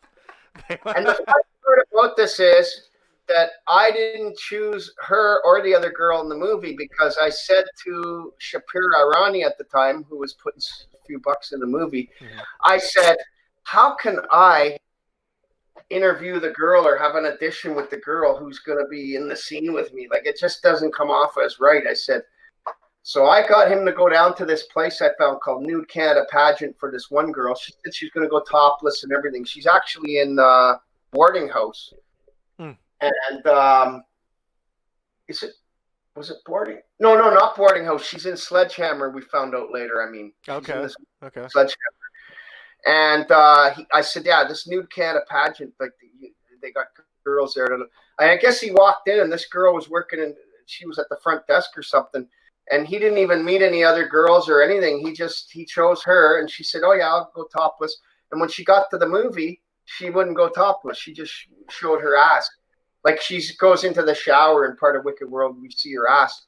But I mean, I didn't, it's uncomfortable for me to be in a scene with some girl. And same with that other girl. She was kind of mulatto, I guess you'd say, like kind of like, you know, like white, a mix of white and African American, whatever, right? African Canadian, whatever. And like I didn't even. I just said, yeah, Shapir, just go out, just make sure these girls aren't ugly. That's all. That's. I hate to sound like that, but it sounds very shallow, and maybe it is. But I said, just make sure the girls are all right. But it would be kind of uncomfortable for me to audition the girls I'm going to be, necking with in the movie. Well, and I guess your boner spoke for you, whether or not she was hot or not. Yeah. She was actually, she was lots of fun. Let's give the cop in my book a good time with an eager female who wants to please him in every way possible. But see, I when I was editing Wicked World there, like, well, when I was re-editing and doing all this stuff for the AGFA release, I thought I liked the movie more than I ever did, because I thought it was like I don't know. There's a lot of things that I'm doing in there that I would like to actually do now. Mm-hmm. You know what I mean? Knowing what I know now, you know what I mean? Like being a better filmmaker and all that, Sure. being a better movie maker. There's certain things, certain aspects I wish I could have done better at the time, but there's certain things I like. I like when I put the gun to her head at near the end of that movie, and then we cut to another scene. Mm-hmm. Like it slows down. The cinematographer was laughing when I had the movie all edited years ago in 1991 or whatever. I brought the cinematographer in to watch the whole thing, and he started laughing. There's a scene near the end where I'm coming toward, he's in the wheelchair, Mm-hmm. Harold's in the wheelchair, and the nurse is sitting beside him, and I'm in the background in the grass. Mm-hmm. And there's a spot where I start coming towards him, and it starts going slow motion. Yeah. No, wait. Before the killer dies, he must die as a hero. His reasons for killing others have had to be justified. His reasons for going berserk had to be because of his daughters. His daughters are so beautiful and innocent. They'll never know why they did what they did. Yeah, he started laughing. I couldn't believe it. He was laughing. But I don't know. There's something about that scene I like, and then it's like it goes slowly to her head, and then we cut to something else. And when we come back to it, Mm-hmm. she gets blown away. It is time now for the grand finale. Once and for all, there is no holding back. The grand finale time has come. I repeat again, once and for all. What do you like about that movie the most? Like, I mean, like, you like all the killings? Like, yeah, I mean, I feel like the movie is kind of a bit of a mind fuck, and I don't know if you meant to intentionally make it that way, or if that's just the way it came out, but like, I like the fact that, like, in some of these scenes, even if some of them do come across like slightly comedic and stuff, there's still like this really, it almost still kind of has like a little bit of the thing to it for me, where it does sort of create this like unsettling kind of feeling. I don't really know how much more I can describe it than that. I'm a big fan of, I believe if I'm remembering correctly, Eddie Platt was he played the killer. And his narration and him being pushed around in the wheelchair and just thinking all these terrible things as the nurse is pushing him around, and then he's being pushed up onto the slide. And well, yeah, keep going. Yeah, I mean, she's feeding him pudding, and he's I love that he's scene. just thinking awful thoughts about everything, and he's creating this story in his head. I love it. I want to get that cop back into the story. Okay, let's see. He's with a chick that he's been using for sex. He is committing adultery, one of the 10 deadly sins. She means nothing but a good time to him. I hate slides.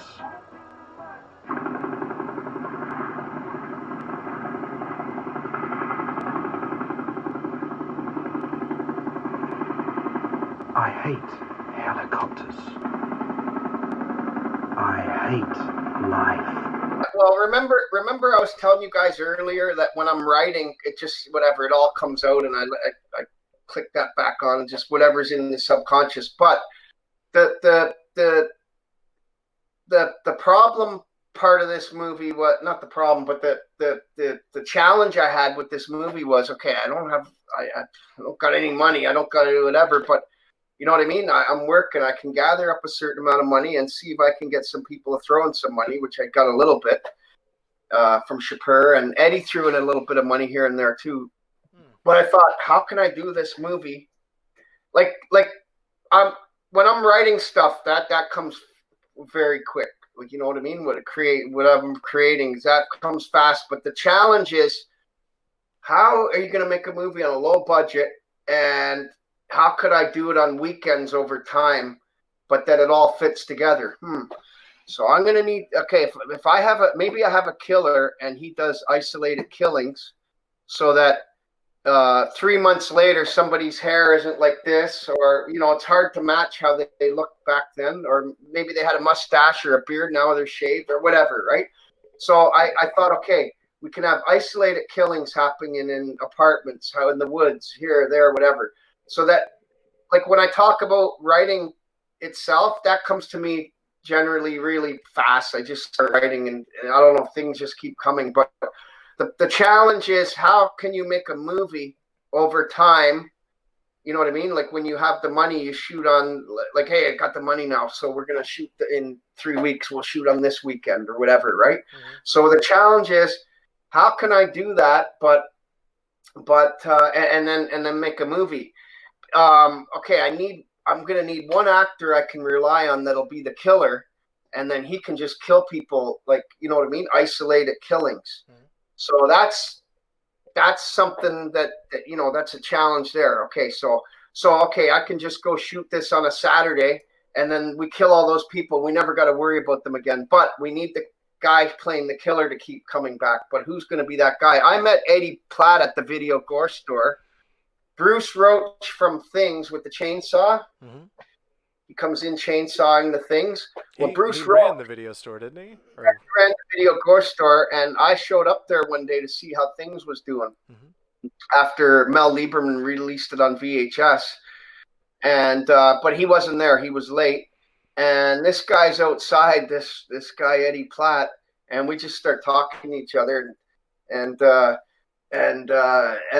forget how it came up, but I said some good things, and he's like, "Oh God, I heard it's a terrible movie. Oh God, I heard it's terrible." I'm like, "I made that movie." He's like, "Oh, what? You made that movie?" I go, "Yeah." And I don't know, we get talking, whatever, and like, this guy was into horror huge times. Yeah. So somebody in the movie throughout the whole movie that can be relied upon to keep showing up all the time, like even 3 months from now or 6 months, whenever we're going to shoot again. I need somebody who's going to be the reliable. Anyway, we're talking in front of the video gore store, and I'm like, would you be interested in being in a movie, you know, as a killer or whatever I was saying? I can't remember. And he said he was interested, and that's how that all came about. And now I have my killer, and then I decided, well, I'll play a cop, and now we have 2 people that are going to be throughout the movie the whole time, and then we just get rid of everybody else. That's how that comes about the isolated killings. And then there's something else that about the, like you're saying, kind of did because I've heard this about Wicked World before. I've heard like people watch it and they're like, I don't know if he intended it that way, or is that what he did in editing? And people are right to a certain extent, because even now I shoot movies in such a way where it gives me like, I don't storyboard everything. Like, it's not like this is storyboard. Like Alfred Hitchcock, everything had to be storyboarded. But this person right there, or whoever, all these movies, I guess. And in some cases they have to do the storyboards because there's so many, they're multi-million-dollar productions with so many different departments, like special effects. You need all these storyboards, whatever. But I've never believed in them myself personally. And I know what I need to shoot. I know the footage that I need in editing. Like, I know the different angles I want and whatever. But I'm never 100% quite sure of which shot I'm going to use. Although certain times I am. There's certain shots where I'll take a certain shot, like a whole bunch of times, knowing that I want that shot from that angle on his face in this exact shot. I'm going to use one of those 10 shots or 8 or 5, whatever. But generally, what I do is I want that freedom in editing. Like I don't want to be. I would never want to be in editing, and it has to go exactly like my storyboard was like that or whatever. I need to, it's gonna go that. To me that would be too constraining. Like when I'm in editing, I experiment. Like I'll experiment from like, you know what I mean? Like all the different ways it was shot and whatever. I have a general idea in my head how I want to edit it, and then but when I am editing though, and it does start changing a lot, right? And I start seeing other things that I could do. You know what I mean? Like I start seeing like I never thought I was going to slow down the footage, like with the going through the grass and then the gun to their head. I never thought I was going to slow that down. I never thought about that. Yeah. I never thought of just shutting that scene down to black and going to another 2 scenes, and then later he shoots her. Like, you know what I mean? Like all I thought is we're going to shoot it and then he's going to come and he's going to shoot her. That's it. But I get editing, and then you follow me? Like there's like, it's a whole new creative process in editing, and that's how I like to shoot. And I've met other movie makers and even cinematographers that were like, well, what? You don't use storyboards? You don't have a shot list? I've tried making shot lists before, and they get thrown out the window after a few shots. Do you basically do the same kind of method with like your script, for your dialogue and stuff like that? I mean, my screenplay is my blueprint for like there's certain shots I have in mind. In fact, with the main story of Tales from the Dead Zone, I actually want to make a shot list that I try to stick to, even though I know I probably won't.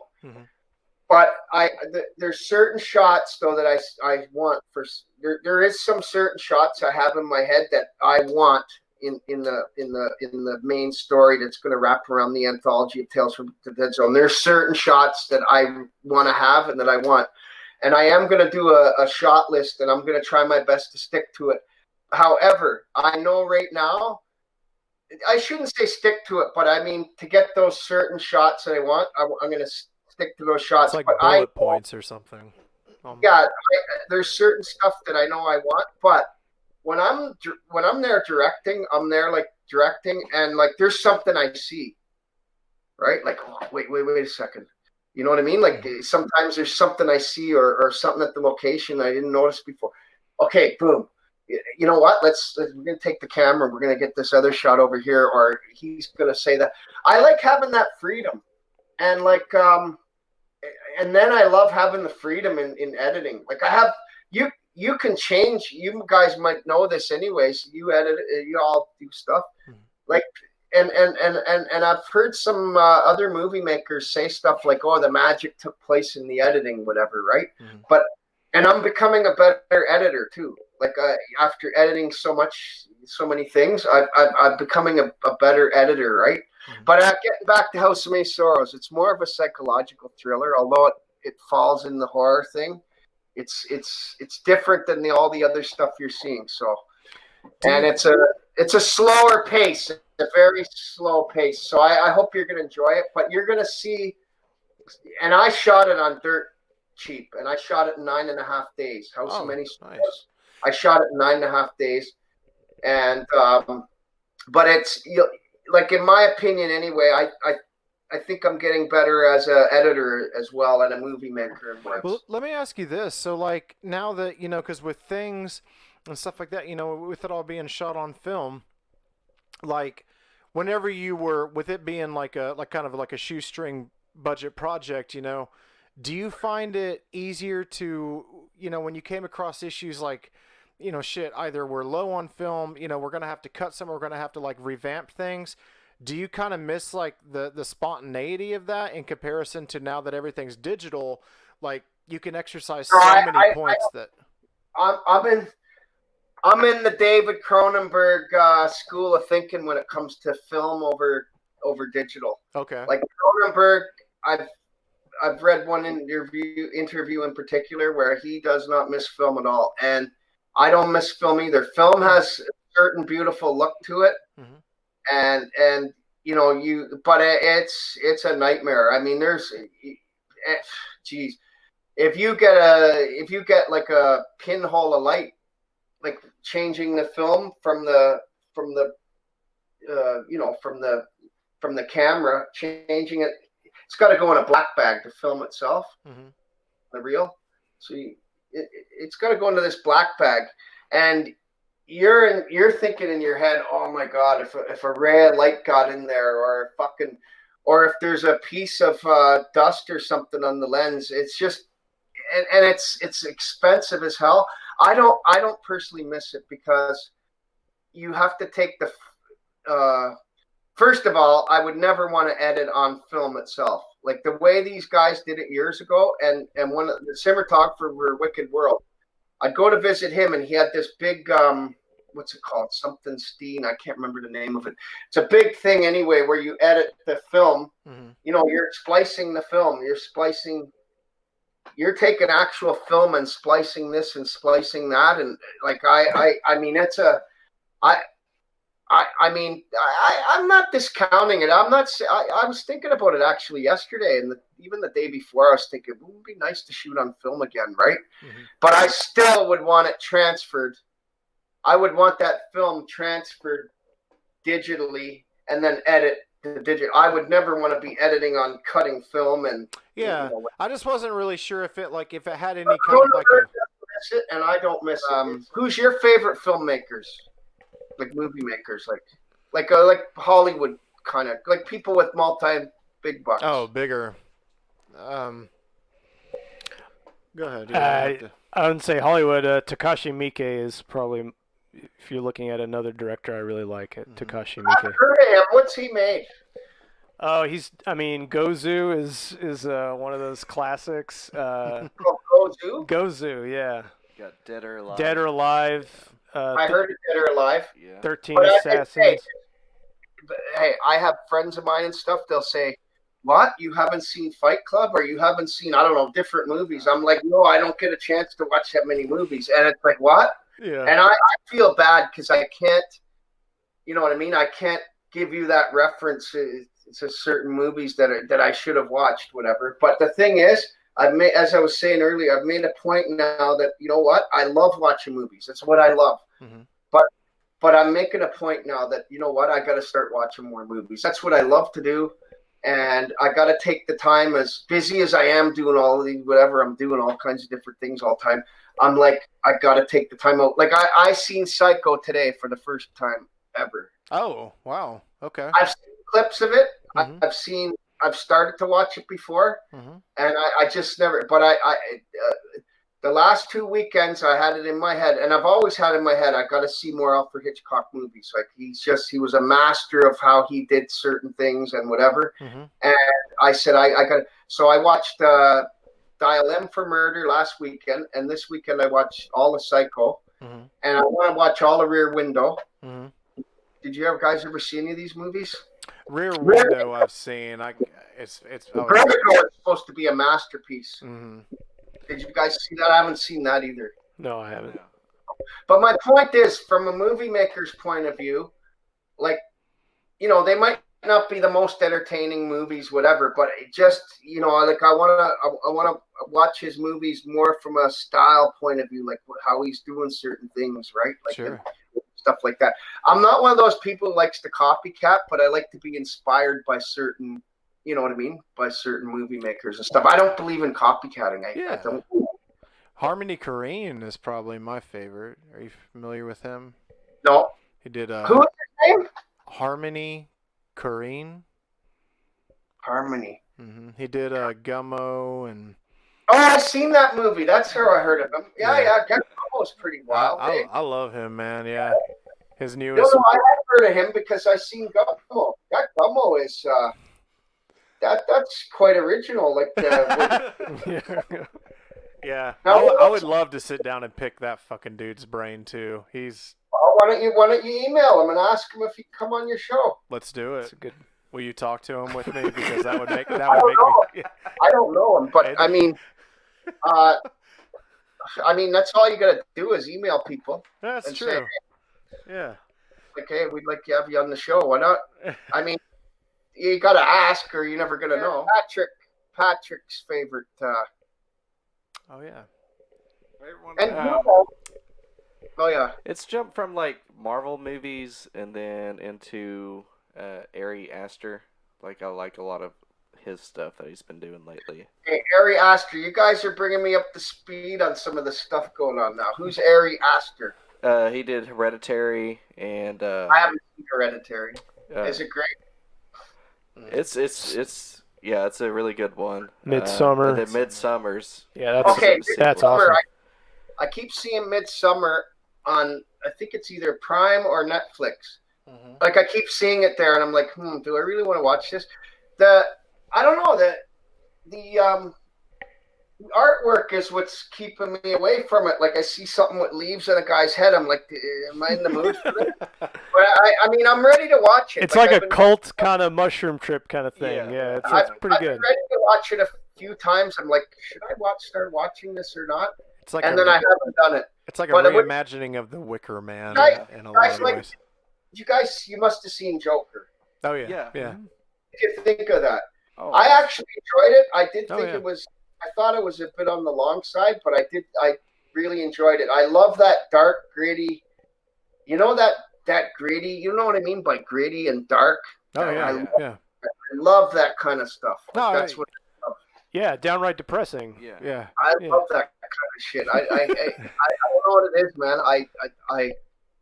I just and there's only so many movies out there that there's another movie with Dennis Hopper years ago. It came to theater. It's called Paris Trout. And I knew this guy, he was into horror movies and everything else. Paris Trout's not really a horror movie, but it has some really horrifying, depressing kind of themes in it. Okay. Dennis Hopper's in it. And I told this guy who's right into all that kind of stuff, whatever, like in the horror movies in general, so you got to come to the theater, see it. I've seen it a few times at the theater because it's so depressing and stuff, right? Mm-hmm. And Dennis Hopper plays a real loony bin in it. Oh, and great at that role. Not very many people like it. Like, this theater is silent. Like I'm there laughing, like, because I sometimes laugh when I see these crazy, depressing, and I was the only guy in the theater laughing. Everybody. I understand that though. I get that. Absolutely. And but that movie there, it's an older movie now. But yeah. What about Jacob's Ladder, the original? Did you ever see that? Now, I haven't seen the remake yet. I think it looks like complete garbage, but I didn't know that was a remake. Yeah, it looks so stupid. How can you take a masterpiece like that movie and do a remake? I just can't. I can't even. I don't know. Yeah. Well, it's kind of the same thing they did with Black Christmas like 20 fucking times now, you know? I haven't seen any of those remakes either. Oh, don't waste your time. I mean, it's. Yeah. Did you ever see the original Tales from the Crypt, 1972? I actually haven't. That's fucking pretty wild movie. I fucking tell you, yeah. It's even on YouTube, like the full movie's on there. Oh, but that's cool. I honestly, I love watching movies, but it's a department that I'm making a point that I got to start watching more. And for the longest time, I'd only see lucky to see a few movies a year. Like, that's crazy, but it's true. Mm-hmm. And it's because I'm always busy doing something to do with my own movie making. And the only time I started really watching a lot of movies was when I was running the film festival, because I have no choice. I got to watch all the movies coming in, the shorts and features and all that. And I think that got me into thinking that, you know what, I really got to start watching these movies. Like, I got a whole list of movies that I gotta see, right? Yeah. You know, there's just certain movies that you keep hearing about all the time, and you know, whatever, or for certain reasons you want to see them. But I made a point now, and I saw, what's that crazy one with the cannibals, the Green. Green Inferno. Now, I think he could have been a little bit shorter. Like, the movie starts really slow. Mm-hmm. And, you know, I'm saying that at the same time, House of Many Sorrows starts really slow. But I mean, House of Many Sorrows is nothing like that. Like, House of Many Sorrows is nothing like the other movies you see that made. Like Mm-hmm. it's a slower movie. I don't even know if people are gonna like it. I honestly, I think a slow burn is as yeah, a and matter it's of fact, sometimes it's like some of my favorite films yeah, because it's quite a slow burn. And you yeah. know what? Well, I mean, Um, I just feel like sometimes it allows, like it allows you as a filmmaker, like maybe you don't want to just cut to the chase on something, I don't know. I well, watch them and I kind of, I had to fire an actress on that movie that she was giving me problems, mm-hmm.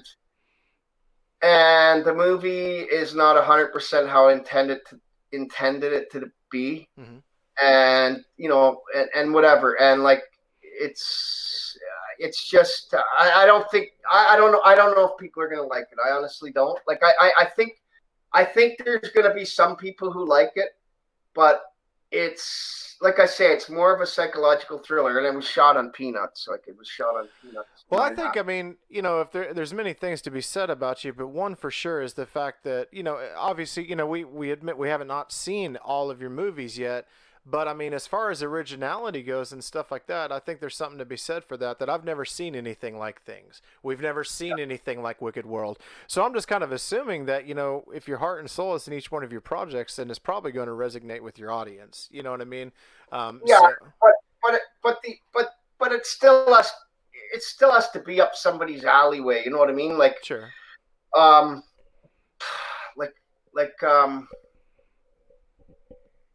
like I wish that there would have been more killings in House of Many Sorrows. Like looking back now, when I made it, I started House of Many Sorrows about 4 or 5 years ago, and I had post-production sound people that were fucking just like I don't know. I was trying to get somebody cheap to do it, and that's a spot where you shouldn't cheap out too much is on your audio post-production. Like for instance, the post-production audio. I went through I don't know how many sound people, and I was trying to get somebody on the cheap, and it just turned into a nightmare. And I even put the movie away on the shelf for a while. I was like, I'm so sick of this. And then finally, I found somebody who did it for a reasonable price and had some decent experience. And finally, I got it done. But I started that about 4 or 5 years ago, whatever, right? And and I hate going through that process where, and that's why I'm trying to raise more and more money in the future because I don't want to go through that process where I'm, like it's taking more and more money to get something done, and I gotta wait, and it's sitting on a shelf, and what I hate that. So, and I don't want to go through this again either, like where we did, we did 4 stories in the anthology over, it's taken so much time to do this Tales from the Dead Zone. You know what I'm saying? Mm-hmm. And I don't want to go through that again. Like I want to shoot a movie right away, edit it, and get it done and out. Right. So, and I don't. Yeah. Before I let you guys go, I don't like. I don't like saying, "Oh, I'm gonna do this." This is. I don't try to go out and do something original either. But I always try not to copycat if I can. That doesn't mean there's so many movies being made. That doesn't mean that as I talked about earlier, that you don't get inspired to do something maybe in a similar filmmaking way, or that maybe somebody else has done something like that already, whatever. But if there's something I know that somebody else has done, I do not want to copycat it. Right? Sure. You know what I mean? I like doing things my own way, and I think not going to film school and stuff has made it where where my films have a certain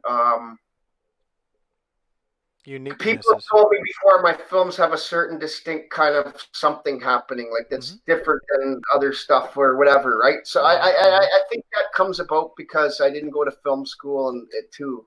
You know what I mean? I like doing things my own way. So yeah, the couple of things really quick here. If you got just a second before we let you go. Number one, we want to say thank you so much for giving us your time today. Yes. I love the fact that we got to speak as long as we did. I hope we didn't interrupt any plans that you had. No, and thank you guys for inviting me on your show because I mean you guys are great. Oh, and I like to see your channel explode with more, you know what I mean? More people watching it, more likes on the I'm Facebook. gonna try. Yeah, we're gonna try that Facebook. We're gonna try with this interview. Yeah, so there are some legends and myths about you, Mr. Barry J. Gillis. Such as? Well, I was hoping that. Now I'm just gonna rapid fire these off to you. Go ahead. All right, are you ready? Is it true that one time a dog bit you and you bit the dog back?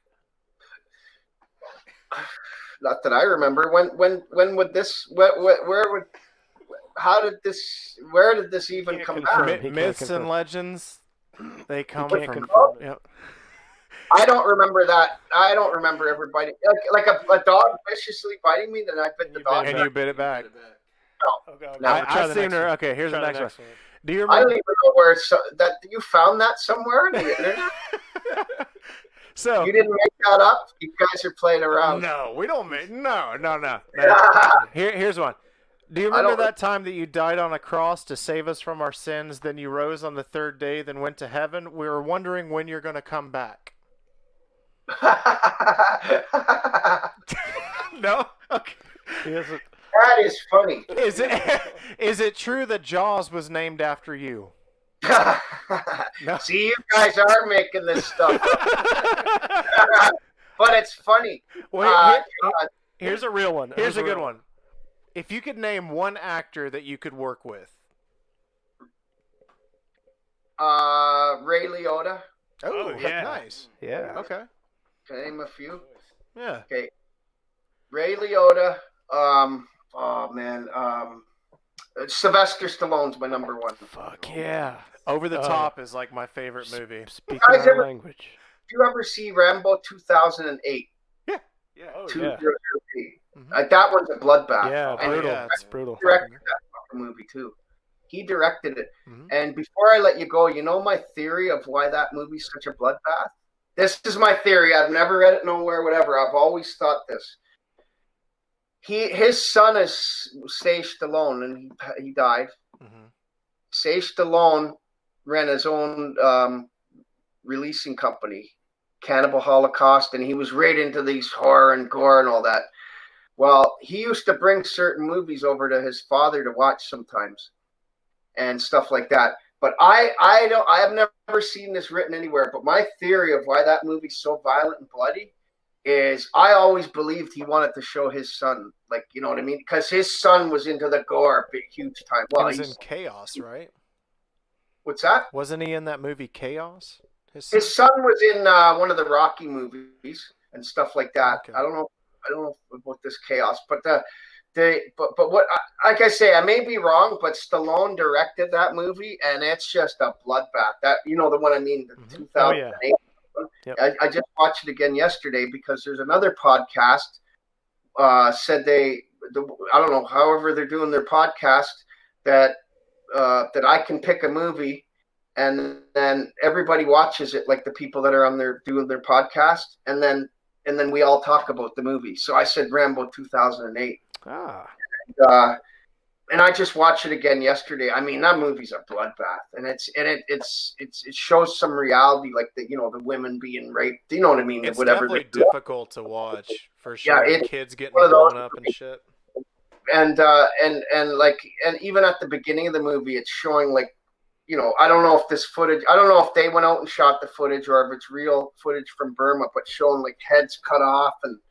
Like, it's something else, and Stallone directed it. But I always thought in my head, and I could be wrong, that he made that to show his son. I'll show you what you know what I mean, a gore fest is all about, because his son loved that stuff. Okay, I'll let you guys go, and I hope you enjoy House of Many Sorrows. I think I come through in everything I do. Like, you know what I mean? I think you're going to see, you know what I mean? You're Absolutely. Gonna see, and then I hope you guys, I don't know. Nobody's caught on to my trademark yet. What I do for every movie. Nobody's caught on to a secret move? Like a hint. All right. Well, how about this? Let's after we watch it. Okay, so we're gonna watch both those movies. Okay, like quick. Killing Game, and then watch House of Many Sorrows. Yeah. And then we're gonna guess. We're gonna guess your signature. Yeah. What I think is that you guys are gonna figure it out, because I've never really told anybody really to look for it before like that. But I'm starting to wonder how come nobody's noticing this yet? Because to me, it's blatant and obvious. But I think because you guys have seen all these movies, and you're going to be seeing them like all around the same time, that you guys might be the first to catch on, even if I didn't tell you. He's putting a lot. You're putting a lot of confidence in us. Yes, sir, this no more popcorn is going to be the first with the Barry J. Gillis secret. You may see, if you do get if you do get the Killing Games and you still haven't watched House of Many Sorrows yet, maybe watch that first. Then you got them, but it's not you know what I mean. It's not a giant if you see that one afterwards. Okay. But two totally different movies. I mean, House of Many Sorrows is, I don't know, it's a departure from other stuff I'm doing. Man, thank you so much. We hope you have a good night. Let's try to do this again sometime if you're down for it. Hey, I'm always up for everything. It's tougher though if I'm in. Like I said, we were supposed to shoot Tales from the Dead Zone at the end of May, and if I was if I was shooting a movie or in that mode, whatever. But I can always find time when I'm, you know what I mean. I always find time. But what's surprising is how 3 of these podcasts came at me all at once. You guys, and I somehow got it mixed up with 10 o'clock for some reason. There's a lot on my mind. And then there's 2 other podcasts, all right now, within around. But that's the way of the world. Sometimes things just happen like that, right? Things happen, and who knows? There may be a lot more podcasts in there. I've done interviews and podcasts before, but it was just surprising that 3 of them all around the same time.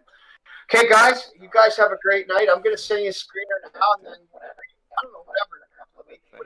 Thank you so much, Barry J. Gillis. Thank you, Barry. It's been awesome. There, guys, have a great night. You too, buddy. Man. Thanks. See ya. See ya.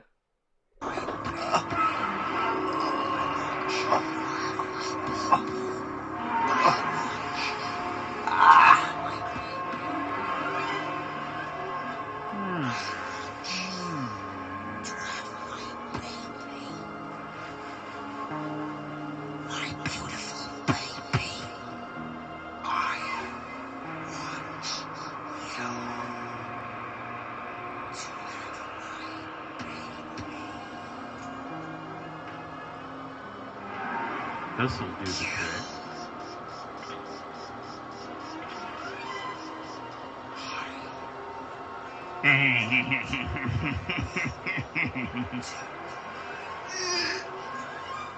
trick.